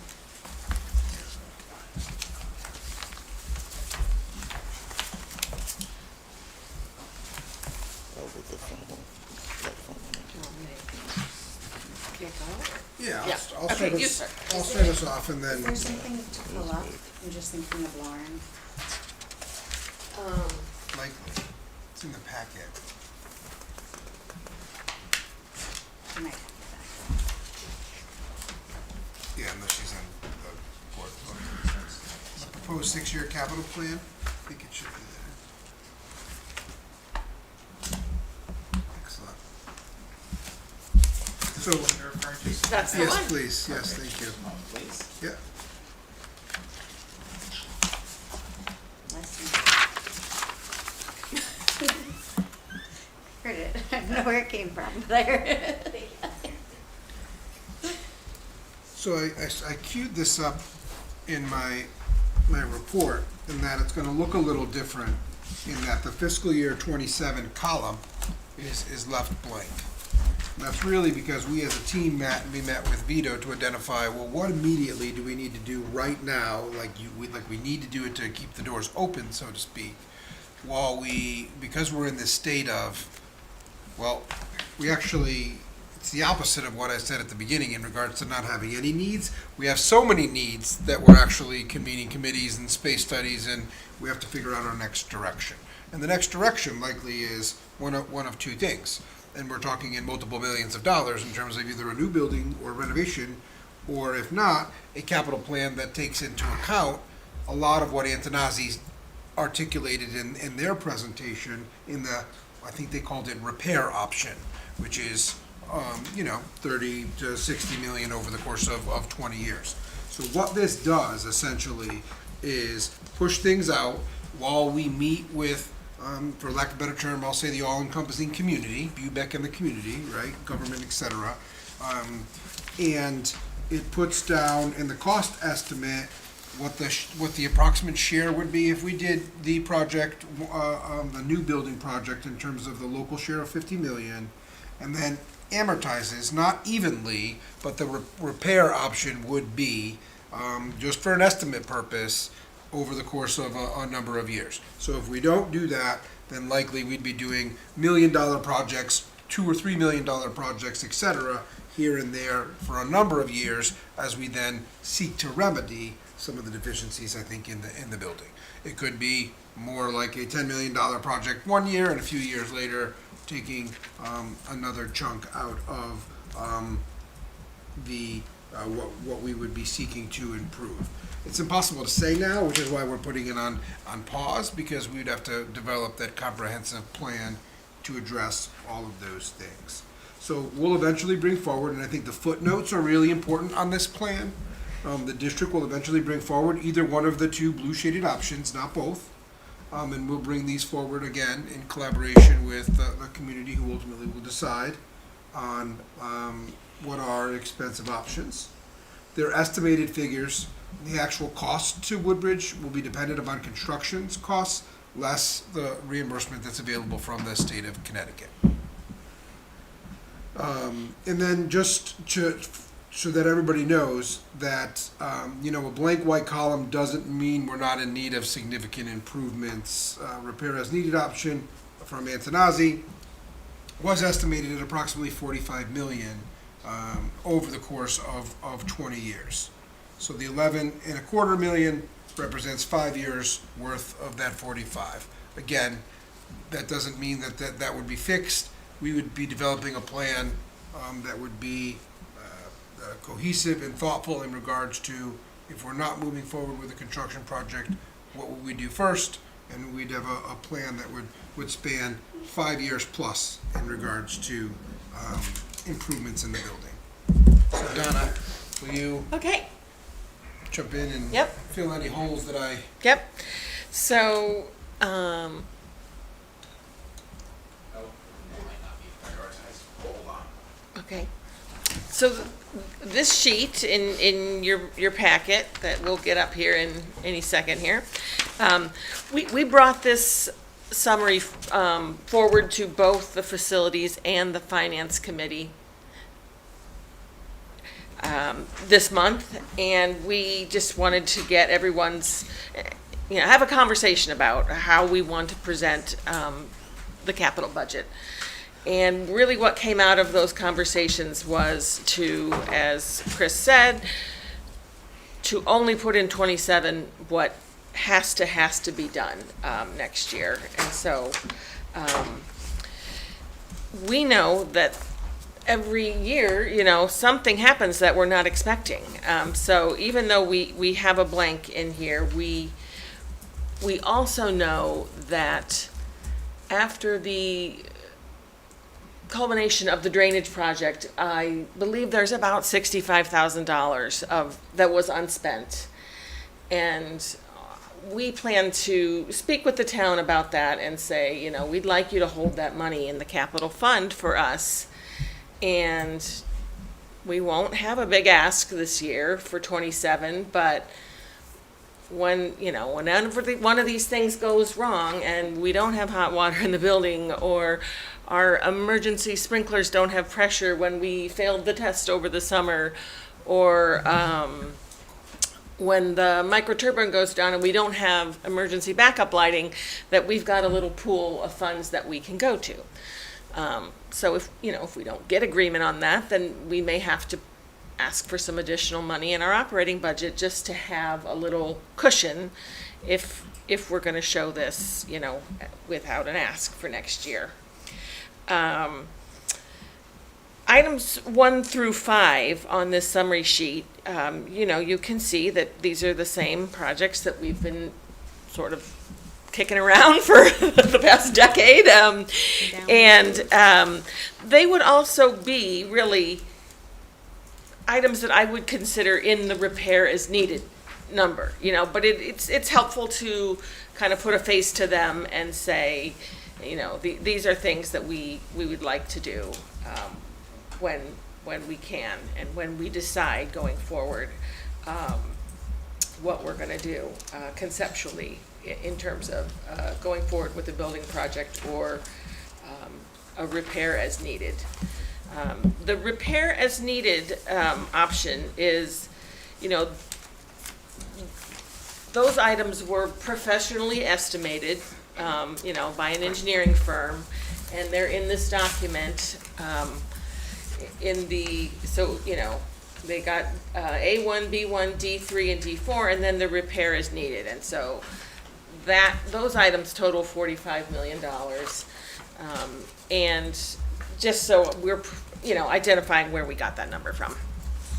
And as Chris said, you know, we would maybe pick away at them in smaller chunks if we're not able to go forward with some sort of a building project. Another thing that really came out of the Antonazi work is that, you know, the useful life of most of our major systems is coming, you know, to an end in 2035, 2040 timeframe. So, you know, we really do have to, you know, get ready to do something, because even that new HVAC system, you know, that was 2012 or 2014, you know, so it's already halfway through its life. And you know, things are going to keep happening to the building. So the only thing that is new that you have not seen before on this chart is item 6, which is the milestone server upgrade. And the milestone server is what controls our cameras and our video recording for a lot of our security, and just the industry standard on when you would refresh a piece of equipment like that is about 5 years. So we have added it to the list in 2028. So I know you've heard these problems. These projects before, if you want, I can walk through them, or we can just sort of open it up to a discussion and see how people are feeling about how we've presented the projects in the years here. Great. I think that's a fine idea. Okay. Do you have any comments you want to start with, since you're the finance chair? We had an opportunity in finance to provide input on how this chart is being presented. Clearly this has been revised further with input from facilities, which I think is great. I really like this. So I think it's a very strong approach in terms of what we're going to share with the town this year. Thank you. Jay, anything? Yeah, so I have 3 points, and I think I made one of them earlier. So the first one I wanted to make is, I think, a general comment that I think you're underestimating the $2.25 million per year, because you're looking at a 20-year useful life. Correct. Build a new building, my guess is what, 35-year useful life. So I would say that, you know, I think you're really being very generous on that $2.25 million there. But if you do that over 20 years, you get to 45 million. So that Right, doesn't account so for my the time argument value. would be that Yeah. if we're going to do incremental, there's an inflationary adjustment. Right. Correct. That's the first part. The second part is, it's just not the inflationary adjustment. It's if we look at the useful life of a new building. I don't know, Jeff would probably tell me, is it 30 years now? I think around 30, 35. Yeah, so you're taking 20. I would say it should be 3.5 approximately per year, which would be more realistic. because you're then also adjusting, and I would also put in an inflation adjustment in there to say it's 3% at the moment. I would just show what it's going to be, because I think the analysis people will look at is they will say, it's like the lease versus buy. Do I buy the car or do I lease it? Here we're building the building or we're incrementally improving it. So what I'm going to tell you is that by the incremental improvement, if you take the present, it's going to be more expensive from what we're seeing. And that's me as a finance guy without running any discount factors here. Just looking at the raw numbers with a 10% cap rate, I'm even using that, I can use a low one, it's still going to be significant. So I think that would help people, because at the moment when I'm looking at 2.25, I'm thinking, well, you know what, it might be better off just doing the 2.25 every year. And you know what, for the last 10 years we've been able to kick the can down the road every year because the Board of Ed has always gone to next year and gone to next year. So I just want to make the point here, I've sat on this board, this is my 4th year, and how many times have I heard the same thing every time? We go to the town, they cut off whatever the capital is and they reduce it. Cut off whatever the capital is and reduce it. What chance have you got, realistically, going to them next year or the year after and saying, I need 3 million every year for the next 20 years? That's the question I'm going to ask. What chance have you got of that? That's why I think I don't think, at least the presentation for me is realistic. I think what you're asking is, I get it, let's go without a year of no capital improvement. And I think about, from a devil's advocate perspective, you're saying 65,000 will get you through for 1 year. I'm thinking, that's a terrible signal to send to the town. But I get what you're doing. I don't think that's what they're sending, though. I think what they're saying is, we can't really give you this until you tell us, What are you going to decision build they a new make. building, or are we going to invest in this building? And no, if we're in, quote unquote, investing in this building, we're coming back to you with multi-million year-over-year asks. So like, if we're not going to ask for $3 million now, because we're not going to paint the building, we're not going to do all these improvements, because as we have seen before, that then gets held over our heads, right? Well, 5 years ago we just did X. Well, that's what happens when you have a dilapidated building that's falling apart. You constantly are doing things. So I think what we're doing is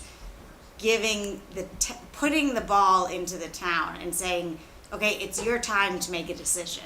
Either you vote for a new building, which I do think that is a viable option this year more than any other year that I've seen.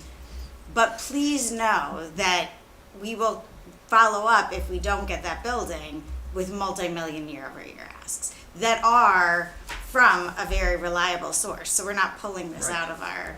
I like the idea of the 3%, increase, inflationary increase. I think that's not a bad idea to build that in. But I don't know how else we can go to the town, Jay. Like, I don't... No, Yeah. that's why I said I understand why Yeah. we're doing this. But at Yeah. the other end of it, me sort of sitting on this side, Totally. I'm thinking, I know how this has worked out in previous years. 100%. And I love the town, they've always been very supportive on everything we do. But this is really, a very, very important decision that if we keep doing this, then the costs are just going to ramp up in the long run. And so you either do it now and take the bullet now, or you take it over a 20 to 30 year time frame. And so that's what I'm struggling with. How do you get the town to understand that? I think I'd like some ideas on how we could get the town to understand that part of it. I know we can say to them, look, it's going to cost us $2.25 million or $3 million, whatever number we pick each year. But we've seen in previous years when we've asked for $500,000, it hasn't been done. Well, And that would have to so- go to referendum, right? Right. So that's what's going to end up happening, is that the Board of Selectmen, the new board, Right. will vote once they have, I think they were waiting for information from the state, and then it will go to referendum. And then I think it's all our jobs to rally all of the people in the town to explain why, this is the right investment for so many reasons. I mean, ethically and morally, yes, but also our property values, right? A lot of our property values are based on our educational system. And if when you drive up to the Beecher Road School, the building is falling down, you're going to think very differently about the type of education your child's going to be receiving in the community. Or you have to get a call because we can't have school one day because XYZ system is not working. Right, we have no hot water in the cafeteria, yeah. See, I think that's the hard part to get across, because if we speak about this all the time, we've raised it at the meeting. I think we really need to have the board come and see the structure of the building and see where we're at, and then I think they've held these meetings. I think now is the time where we, push for some sort of movement on this, and I think a time frame is what I would recommend in this situation. That if we don't get something within a certain time frame, I can say this, I'm leaving. So I think a time frame would be very, very helpful to us, that if we don't get some feedback back or some momentum on this in the next 12 to 24 months, I think we're going to start to have to put this on. Does that make sense? And have a sort of a sinking fund where you ask for $2.5 million every year, and as we need it, we're going to upgrade the systems. Right. And I think that's the only alternative. So we sort of, present, hate to say it, an ultimatum to say you've got 12 to 24 months where we really need you to come back and take this to the town and vote on it, etc. Or else we're going to have to come back with this $2.5 million, and we're going to ask for a sinking fund. That's where we just add on every year and then decide on what we're going to spend. I think that's the only other alternative. I don't know if we can do the sinking fund, but Well, it's really probably up to the town to do it, but, yeah, I mean, we certainly, certainly could. no, I think this is an excellent compromise, but I think we've been compromising a lot. That's how I feel for many years. I think so too. Maybe I have the outside perspective that you had community buy-in where you have this view back, and they did all this wonderful work, and we're just right now we're in a holding pattern. So until that sort of group assembles with local government and boards, we're not gonna. It'd be foolish to address something as like the building envelope and the bones of the building until we know the direction. And Right. we don't even know what reimbursement rate we could Right. get. We might have the opportunity to get a bigger reimbursement rate than a town of this wealth would ever get, or has gotten, So, but we just, it's not known yet, so it's hard to make When decisions. would we be able to find out about things like that and the impact on the marginal taxpayer, for example? When would we sort of hear about that? I mean, my understanding is the town's in process, so they're, I don't want to misstate this, but that in a sense they're going to the state to figure out what would the reimbursement rate be, so that we could put realistic numbers to these estimates in terms of what would in fact the town's obligation be to do this. What I would say, I mean, it was interesting because I haven't been following the work of I can't even say the acronym, by whatever it was. In terms of this work and what I really appreciate is that comparison. Doing nothing is going to cost you millions of dollars. Mm-hmm. Not building a new facility or rebuilding as new the existing facility is actually going to cost you tens of millions of dollars. It's not a matter of, we can just keep patching along. They won't have the fancy new buildings and the classrooms will be different sizes. It's not even about that. It's like this structure is done. Right. And so either you're going to create something that really starts from scratch with this and gives us a complete fresh start, or you're going to spend a lot of money to keep patching, and then you're going to have a 70-year-old building that you've just spent $45 million plus inflation patching up. And versus having spent the same amount of money to have a newer building that, yes, you're going to have to replace systems, you're going to have to do things, but that's... you've started your 30-year clock over again. Yeah, you started it over. Right. But that's going to be a process, I think that's a process. I think leadership in the town is aware of this, but this is also helping the community to understand what the implications are, because you see the number and you go, oh my goodness. I certainly went, oh my goodness, this is what it's going to cost. Right. But then Ouch. you think about what the implications are of not doing it, and it's like, oh, I'm going to ignore that leak in my ceiling, for because it's not raining. Just wait, that's going to catch up with you, and then it's going to be structural work, and the inside of your house is trashed, and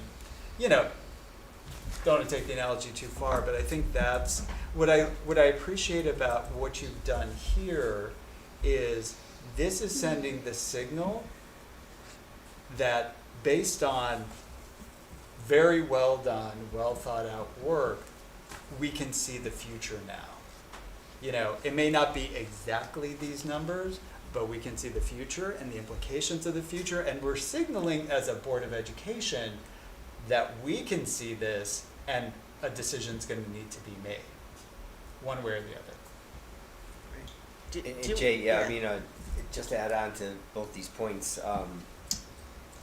doing nothing doesn't solve any of our problems. It's just expensive Band-Aid after expensive Band-Aid. We still have the space issues, we still have that.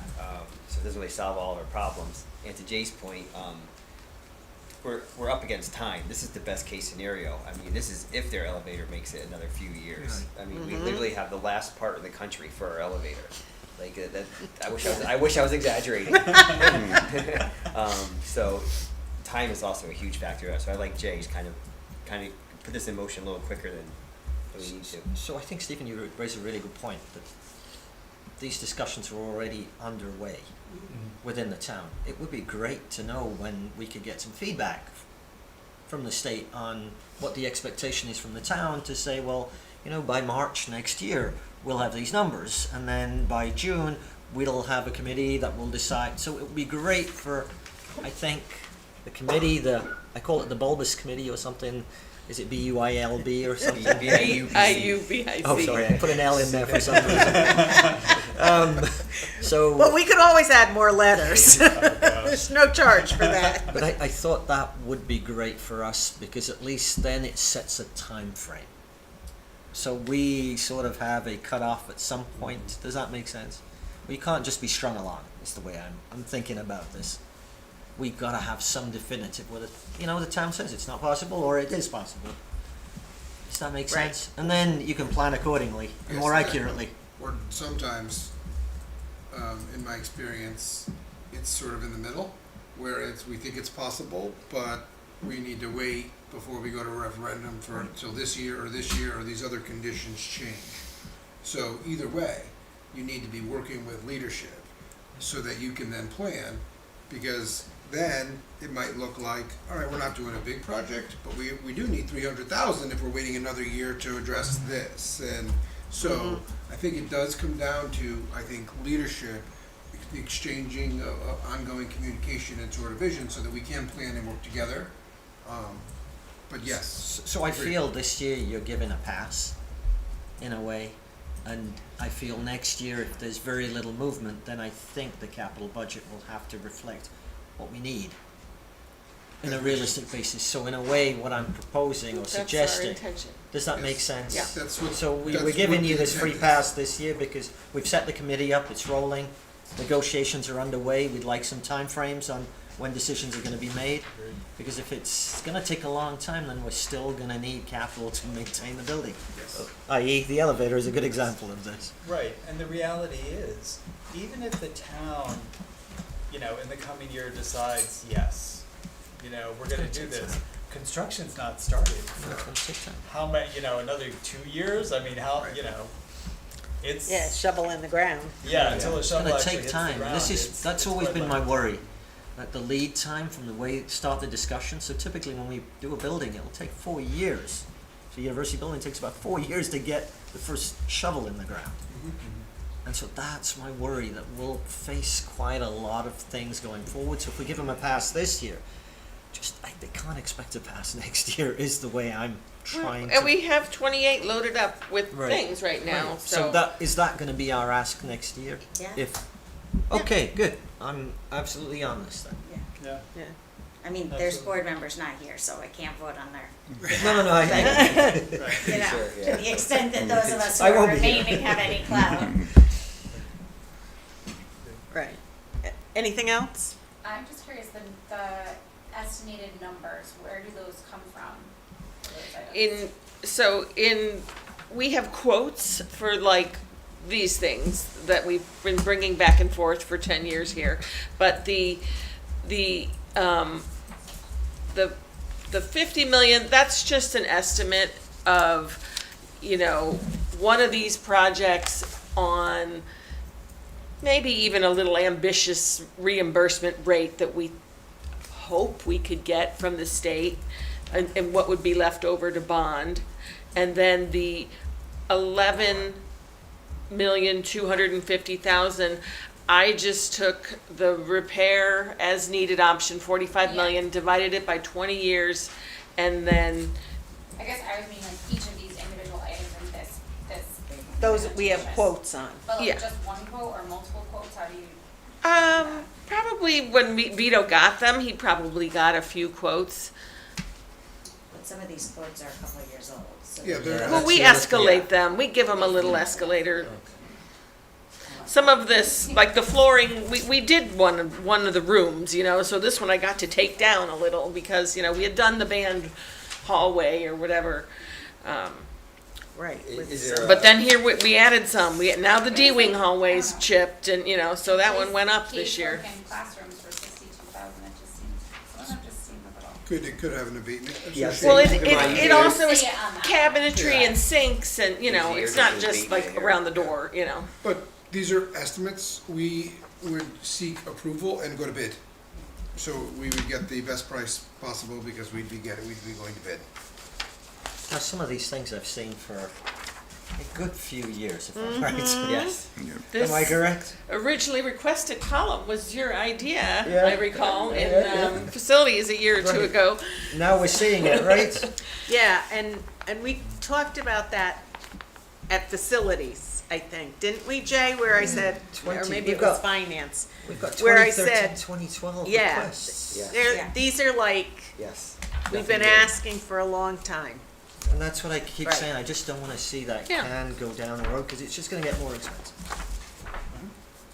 And I think I Yeah, take no, your and point I on that. I think the idea of adding an inflation adjustment at a minimum Yeah. to again signal. And I really do think that. Yeah, I think like Donna's been that very idea as generous well. here by taking the 2.25. Because when I'm looking at this, I think Yeah, it's but I also, I don't want to be accused of No, no, a no, scare I- tactic or whatever, so I'm being overly, I agree. You're being very generous, cautious. yeah. Very cautious. Very conservative is probably a good word to use here. But still, I think it's, I don't know, just me looking at the numbers from Antonazzi, and Yeah. I think their numbers were based, not last year? Was it last year they conducted all of this? I feel like this They was- did that over the summer, I believe. Was it Yeah. this past year? It's pretty Okay. recent. Yeah. Okay, Yeah. okay.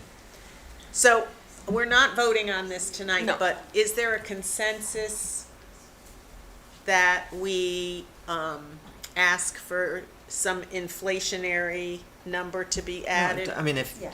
this is fine, we could, but this before is we fine. come to vote on this? Is that the consensus? I think so. That makes sense to me. Is that, and so Yeah, we'll that's an easy do that? fix. Good. Donna, would Okay. it make sense? You've got, 45 and 60 million? It was, they gave a range of 30 to 60, but when you look at the column, it adds up to 45. Okay,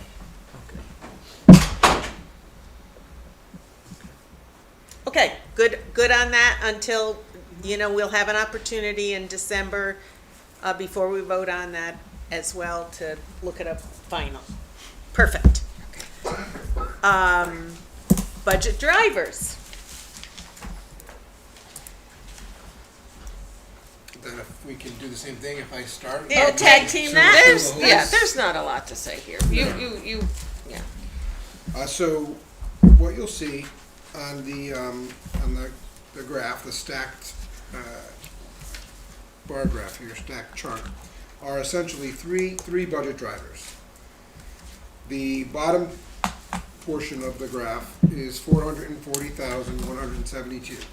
That is the increase of salaries from one year to the next based on contractual obligations. That amounts to, when you compare one budget to the next, a 2.4% increase year over year, budget to budget. The detail for that, I believe, in your packets is on the other side, where you could see by group an object code, what the actual budget and the proposed, so the percentage increase by employee group is on the other side. I'm gonna go to the top, which is the blue now, and the blue is a $129,000 increase in transportation. That's the renewal of our transportation contract with our number of providers for what we do on a regular basis, as well as the cost of all transportation. So that would include out-of-district special education transportation, period. That's $130,000, like I mentioned. That's a 0.7 increase budget to budget. In the middle, that goldenrod color there, mustard color, is roughly $400,000. That's the projected increase associated with health insurance. So right now, the market is not very favorable for health insurance, and our broker is having us go in with a 15% increase in our health insurance. So that is the sort of least solid number, which is why it's the most fluid in terms of it's so early for health insurance renewals. We won't get the renewal rate until the springtime.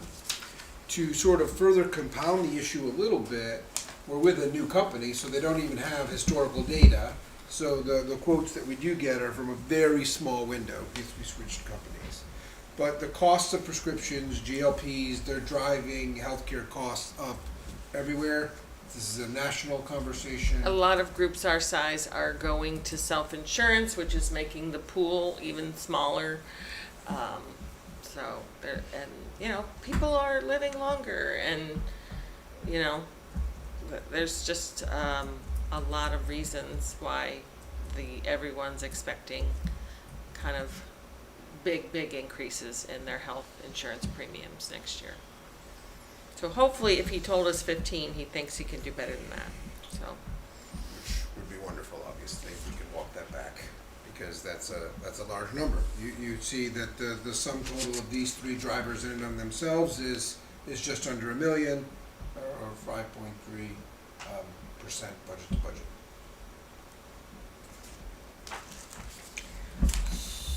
Anyone have any sad All right, comments to make have about this? I have two very quick ones. The first one, transportation. Do we negotiate that annually, or do we have a period? We have a 5-year agreement. And this is the 5-year? And this is the last, and then there were two, actually, that we are allowed to go 2 years beyond, so this is year 7 of, this is the final year of the previously negotiated agreement. But that's less than the next contract. I was just going to say, it's going to be... It's 7%. We just renewed closer to 9, just yeah, 9 under and 10. We were, just so you know, in terms of the comps, very, very low in terms of the bus company. When I looked at the increase, I was like, 20% seems to be normal everywhere, if not higher. We got some of that information last month. Yeah. And that's an industry in terms of a real difficulty attracting drivers. Now, it doesn't seem to be in this community, and our transportation providers didn't skip a beat when lots of other places throughout the state, but they've also had to increase wages. Buses have doubled in the last number of years, so we're still even with the 9% over X amount of years, we're still only middle of the pack. We're not above the average in terms of our comps. And we're really lucky. So many districts, the parents getting a text saying you have to bring your kid, we don't, bus whatever is not running today. And we haven't had any of that. My wife works in a neighboring one here, and it's common. Very, very common. When we were, we negotiate with Amity and Bethany and I think it was Amity was saying one of their employees, that I forgot where they lived, but anyway, they were getting the stressful texts every week of having to scramble and make some other arrangement. So this is raising our budget by about 5%. Let's just round the numbers up by about 5%. Are there any offsetting benefits that you can think of, or would you suggest that we've got anything on the offsetting side here? Well, I guess that's what we'll talk about in December 4th, right? So this is just, we haven't, this is these three pieces. We haven't gone through all of the other areas. We're finalizing those things now, if that's what you're asking. No, I was just saying, is there any good news on this? Is there any good news on the horizon? Is there a big, Jay, you know, we've got a great thing here where we're getting 3%. Not any great news on the horizon. Okay, yeah. So no, I'm really glad we've done this because it sort of prepares us for our meeting. I think very, very well. Thank you so much. Thank you. So I have just one question on the transportation. Is that without adding any bus? Well, there may be, you know. Because we had talked about we're close to the potential of maybe having to add a bus. Yes, if there's any, there may be additional, you know, outplaced So we've transportation, but not our regular runs. We've added, Okay. I would say we've added some runs, not a bus. Okay. So there's some additional costs. but Okay. Not Okay. a full bus. Okay, thanks. Yeah. All right, great. Anybody else got anything on this happy report? Let's move on to policy. They've been hardworking. We are, so I'm gonna go through the voting ones first, and then I'll talk about the ones that we're gonna put on 30-day review. Does that make sense? Sure. Okay. So I'm not gonna review the ones we're voting on, because they've been on 30-day review. So, I move that we adopt policy 6161.12, library materials review and reconsideration as submitted. Do I have a second? Stephen? Motion made by Aaron Williamson, seconded by Stephen Lawrence. Is there any discussion? All those in favor? Lauren? Did we lose you? She's off on the edge. We can't quite Yes, see she's her. on the flag. We can't see you, so you gotta speak. Yeah. Okay. Thank you, Lauren. We can't see you because we're looking at She's the on the happy flag. graph of She's budget on, drivers. She's on the flag. She's on the Oh, flag. you're Okay, that vote was unanimous. Thank you. I move that we adopt policy 6161.13, library collection, development, and maintenance as submitted. Do I have a second? Jay? Motion made by Aaron Williamson, seconded by Jay Daya. Any discussion? All those in favor? We see you now, Lauren. Thank you. That's unanimous. I move that we adopt policy 6161.14, library display and program as submitted. Do we have a second? Mike? Motion made by Aaron Williamson, seconded by Mike Strambler. Any discussion? All those in favor? Thank you, that's unanimous. I move that we adopt policy 1312, public complaints as revised. Second, Stephen Lawrence. Motion made by Aaron Williamson, seconded by Stephen Lawrence. Any discussion? All those in favor? Unanimous, thank you. Okay, then because there were some other really important policies we wanted to work through, we actually had an off-cycle additional policy meeting. Again, if any of you want to join the policy committee next time around, come join. So the first one is 5118.2. It's educational opportunities for military children. This would be a new policy for us. We basically took the language directly from CABE and just eliminated the line that had nothing to do with us because we only go up through 6th grade. And then, of course, we struck the alternative language that they suggested we could use because we liked the language they had. We are recommending that for 30-day review. I'm assuming, anybody have any questions? Okay. The next one is 6159. This is Individual Education Program, IEPs. This one is also new. Again, we looked at the CAVE language. We deleted anything that didn't have to do with us. There's a lot that happens, for example, in high school or once kids turn 14. So all of the stuff that didn't pertain to our school district as a K through 6, we deleted. And then we did kind of some people-centered language, just relabeling some things. And so like there was talk about, technical schools and things like that we deleted. But we kept everything that related to kids in our building. Any questions? I got a silly question. Shipment, is that? So Shipman, that's We haven't gotten to that. Yeah, for 5114, I'll get to that one. Okay, that was, So the next one is 6171, special education. So as you can see in red, there was some things that went into effect in 2023, and we added that language in here. I don't think we just added all of the language that was recommended by CABE. And again, we took out a piece about workforce development because our kids are too young, they don't engage in workforce development activities. But other than that, we kept what was recommended by CABE. Any questions about that one? Okay, the next one was 5114, suspension and expulsion / due process.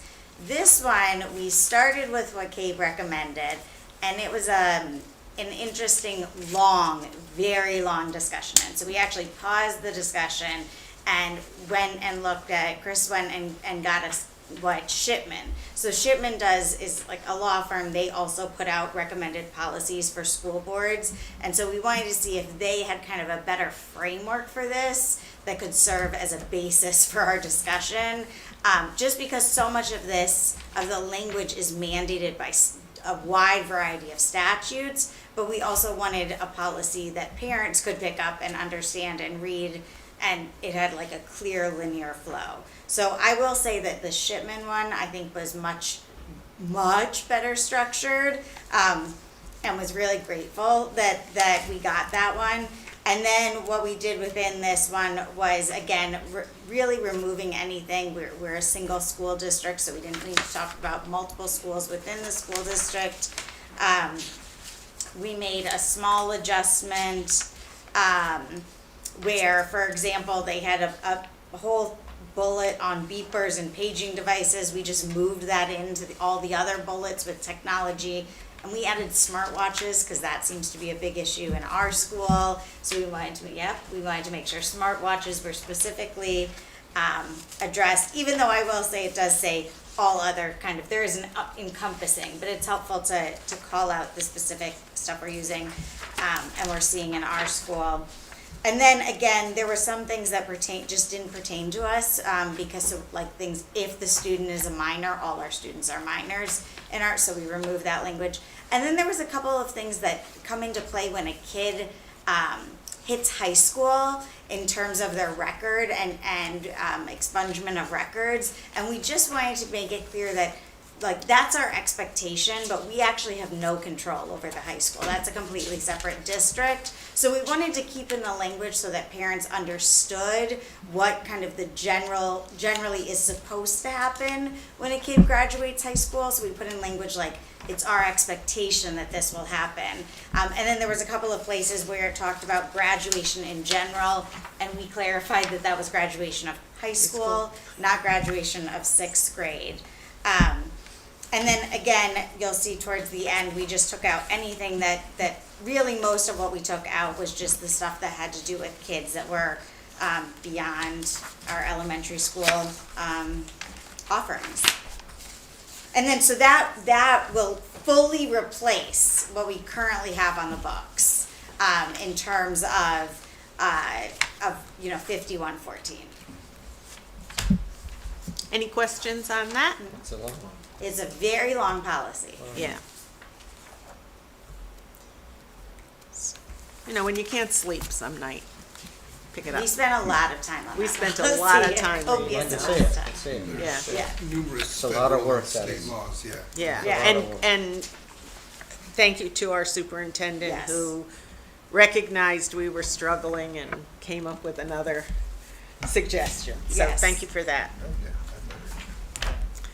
All right, so we'll be voting on that in December as well, those 4 policies after 30-day review. Thank you, Ms. Williamson. CABE liaison report. Our fearless CABE liaison. Yes, so CABE convention is this week. I will be going to the CABE delegate assembly. I did bring with me the proposed resolutions in case anyone would like to look through them. And has any suggestions or any comments that they would like me to bring forward. And then we'll have a great report next month on what We will. we learned. Okay. Upcoming meeting presentation, December, we're focusing on the 26-27 budget.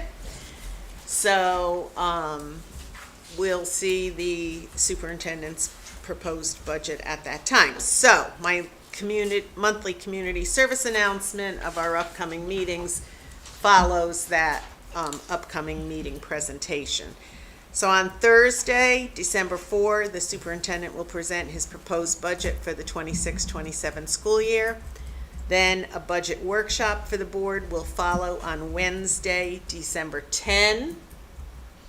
And another workshop is scheduled for Thursday, December 11th, if it's needed. So if we have a snow day, or if we're feeling like we've sat here long enough and we need another day, we do have that day on the books scheduled, both the 10th and the 11th. That's Wednesday and Thursday.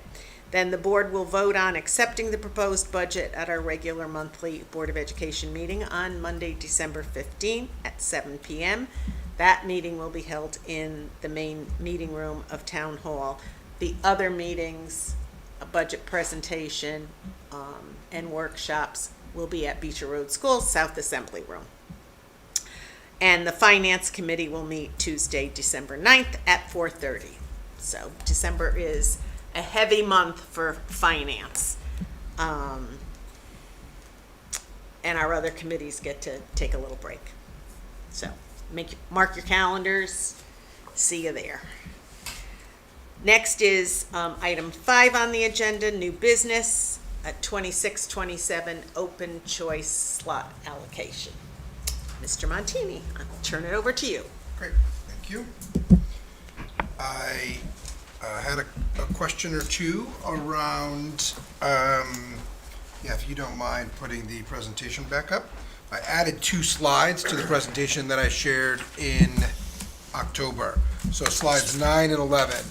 Essentially, a question that I received was asking if bills are up to date, and they are. Bills are paid, and there's no financial obligations. And 2, what would the data look like if we looked at trends more recently, since I did a 10-year look back, because that was the availability of the data. What would sort of some of the race, ethnicity, and socioeconomic data look like in 5 years or 3 years? In essence, slide 9, if you take a look at the bar graph there, it does break it down from 10 years, 5 years, 3 years, as compared to the current makeup of Beecher Road School, Woodbridge School District for 24-25. And in terms of student race and ethnicity, you'll see that 3 and 5 years, it's less diverse than when you look at the 10-year span. But yet still more diverse than is the current makeup of Beecher. So it's more diverse, but not as diverse as the 10-year look back. And then if you look on slide 11, you'll see that we look at the high need comparison compared from 10 years, 5 years, and 3 years. You'll see that in terms of MLs, there's not been a lot of open choice students who've been ML. That kind of makes sense in terms of having access to even the information for application, etc. You'll see the center columns are those students who require special education services and free and reduced lunch. So you'll see that we are still diverse in need and certainly economically as compared to Woodbridge. So just to reiterate too, the program purpose, it is economic and racial, to address isolation, but it's also to improve student achievement and student outcomes for all students, including those that may reside in an open choice district. So I added to the slides that the more recent 3 to 5 trend, yes, is less diverse, but still diverse as compared to our makeup. I have a recommendation, but can make the recommendation, I can pause if there's any other questions. I just have one question, and you Yeah. might not, I'm sorry, I didn't ask this one. That's okay. You might not know the answer, but No worries. how many of our students actually take the opportunity to go to New Haven for any of their schools? It's a handful, and it's typically in pre-K. Oh, okay. So, but I was, yeah. So now New Haven or choice, because we do have, I can get back with some exact numbers. I've never gotten a bill for any special services, so. Yeah, it's, last I looked, there was a handful, 3 or 4, all but one were pre-K, and I think that other student was either coming back, so it was somewhat negligible. That's kind of what I thought. Yeah. Thanks. Yep. And then last year we had 18 slots, but 17 filled, is that? Correct. We have, this current year, we have 18 with 17 filled. 16 were filled by October 1 was filled after, so we have 1 unfilled of our 18 currently. And is there the potential that we still could fill that slot? I don't think that they're gonna fill that slot. But now. No. I'm wondering if that had to do with the new director, et cetera, because in my conversation with her, she also said Beecher has, a waiting list. So we'll fix that for next year, certainly.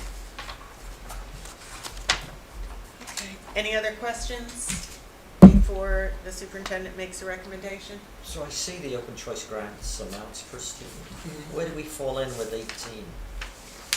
2, so we. 2% or less? Is Yeah, there's a graph there, we're like 2.1. Over 2.1. Yeah, So we just go into the 4,000 category, is that what you're saying? I think we're in the, whatever, the 2, 2 to 3, right? yes, 2 to 3. Yeah, the 4,000 category. Yes, Yeah, because, And yes. you're taking advantage of that it would- 1,000 by yes, just we are. going in. Yes. Yeah. Yeah, it would take a decent amount to get, and I Right. can calculate it to the next tier. Right. Yeah. Given the size of our school. Right, and the enrollment, yeah, exactly. Right. Yeah. Yes, we're in the So that's 4,000. smart to Thank be you. just over to take advantage of that And, increment. Yeah. All right, you want to make your recommendation? yes, please. It's my recommendation that for the 26-27 school year, we maintain the 18 slots for open choice students by opening 2 slots in kindergarten, as we have one unfilled spot and one matriculating, I'll use the word matriculating, 6th grade student, hopefully off to our wonderful partner Amity.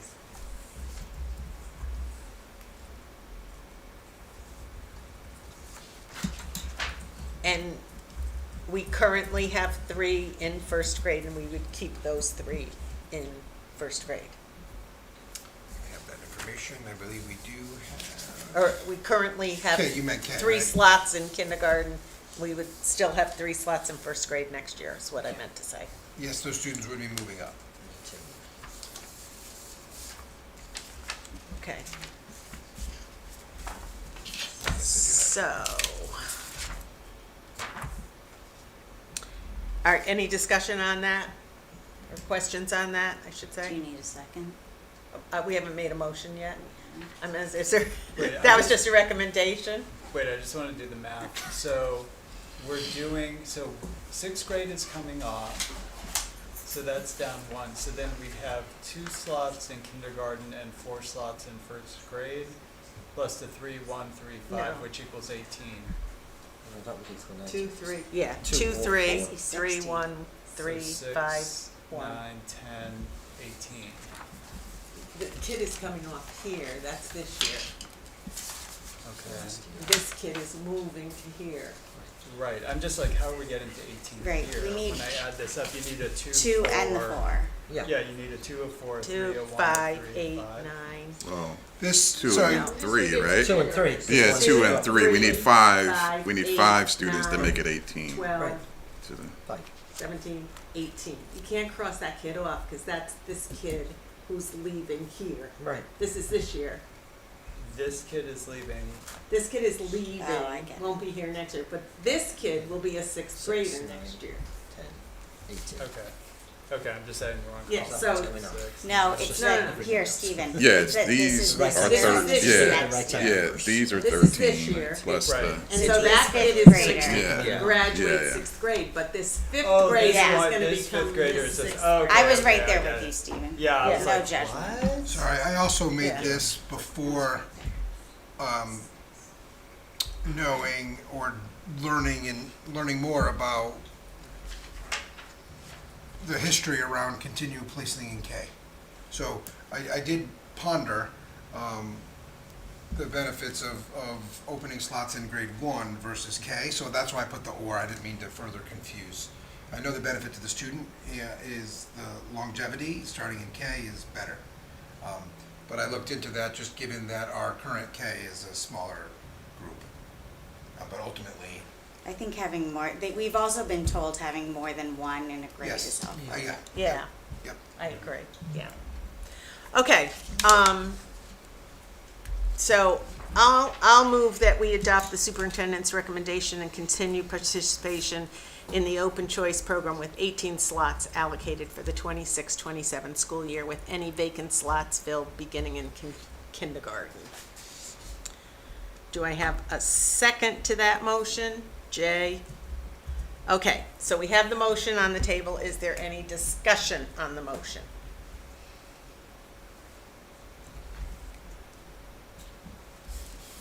I don't hear you, Lauren, so I'm assuming no comment at this time.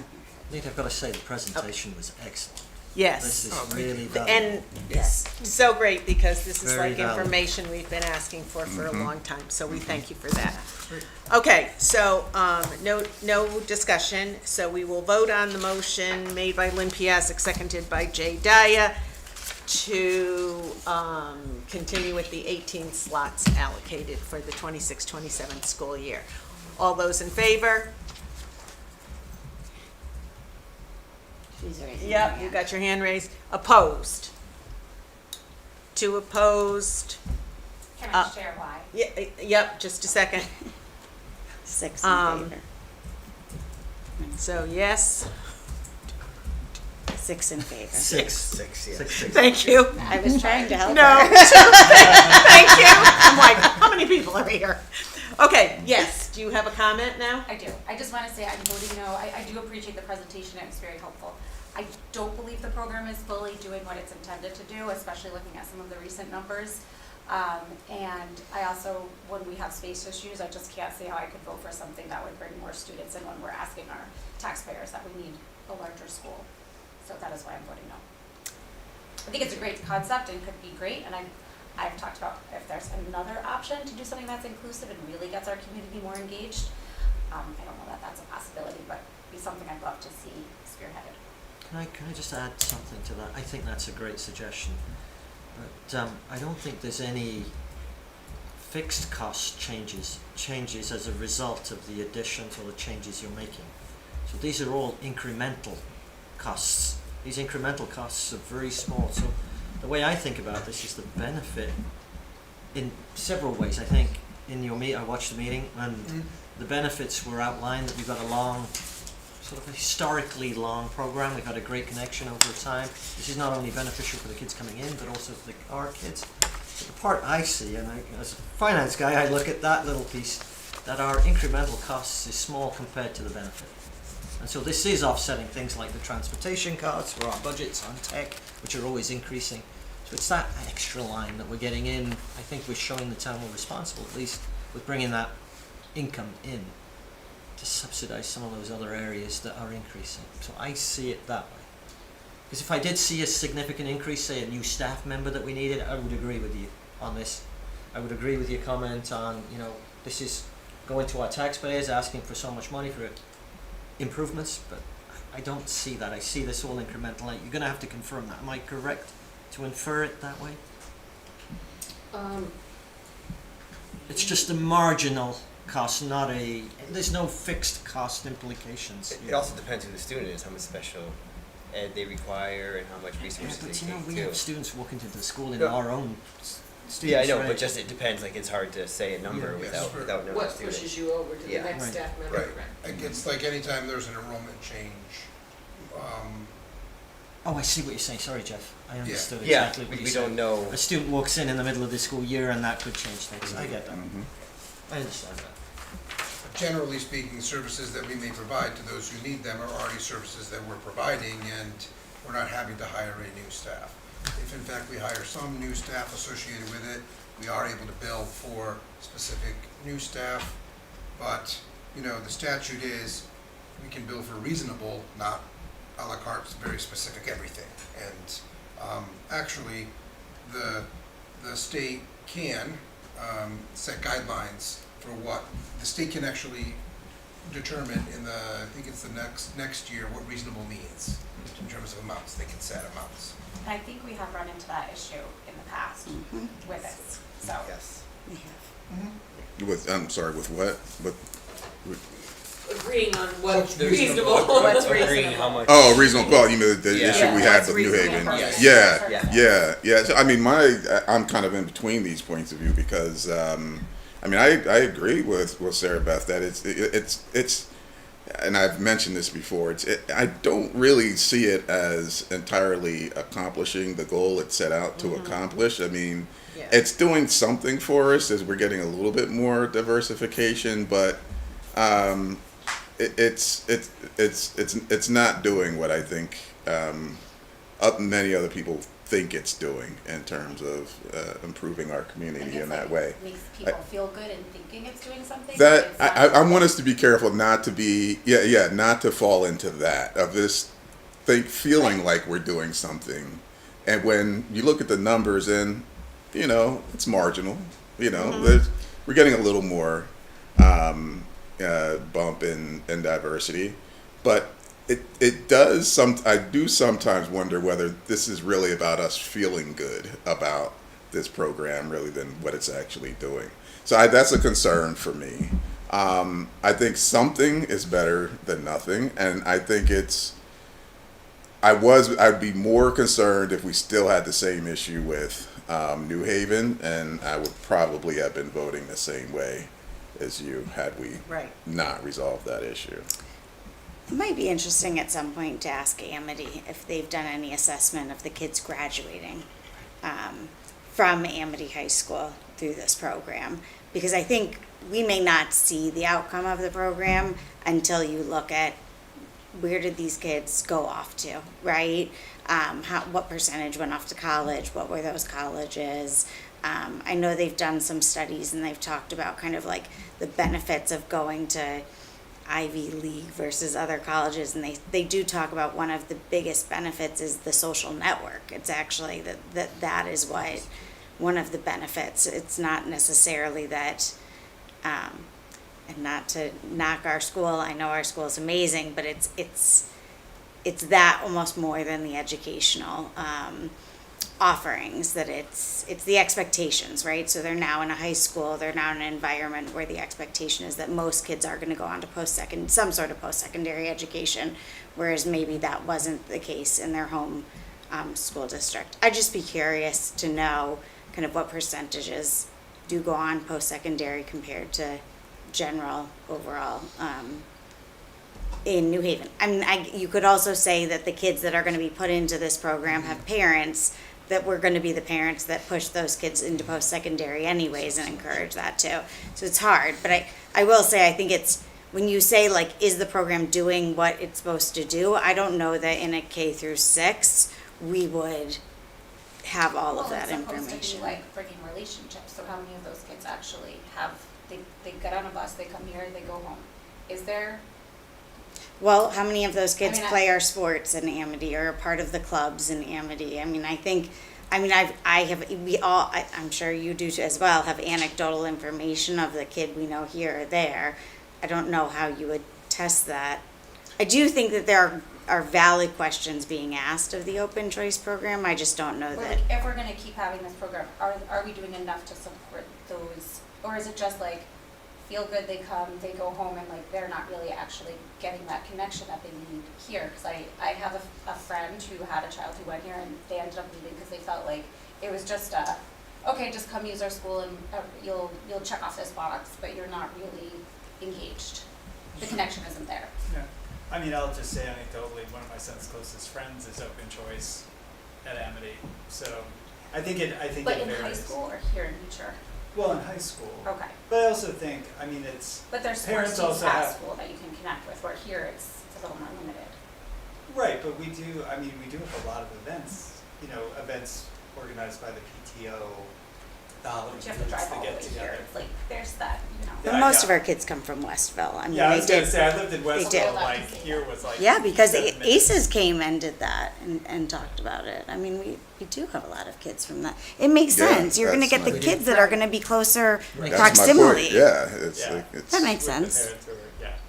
Someone from Fairhaven, that's a long drive. Right, those kids on the bus. What I Yeah. can say in regards, if I may, in terms of the, building relationships, I've only been here a few months, but I'll say that our students are fully immersed and fully engaged, and you couldn't pick them out in terms of the way that they're treated, the expectations, the high expectations that we have upon them, and the way in which that their peers sort of engage with them.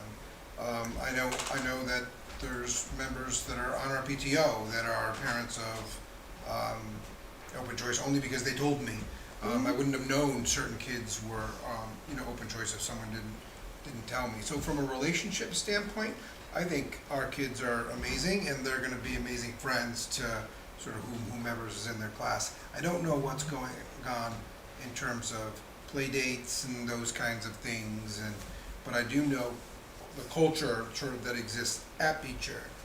Staff to student, student to staff is exceptional, and I would say that those students are fully immersed, strong relationships.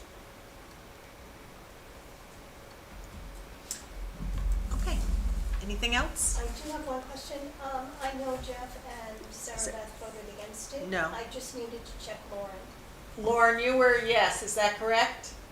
Yes, I'm just confused. Was there a reconsideration of that motion on the table? I'm confused about No, what it was the just, motion. it was No, just it's just discussion, discussion. further discussion. So just as a point of order, we probably should have had that discussion Before the vote, yeah, it's fine. prior to the vote. Right, yeah.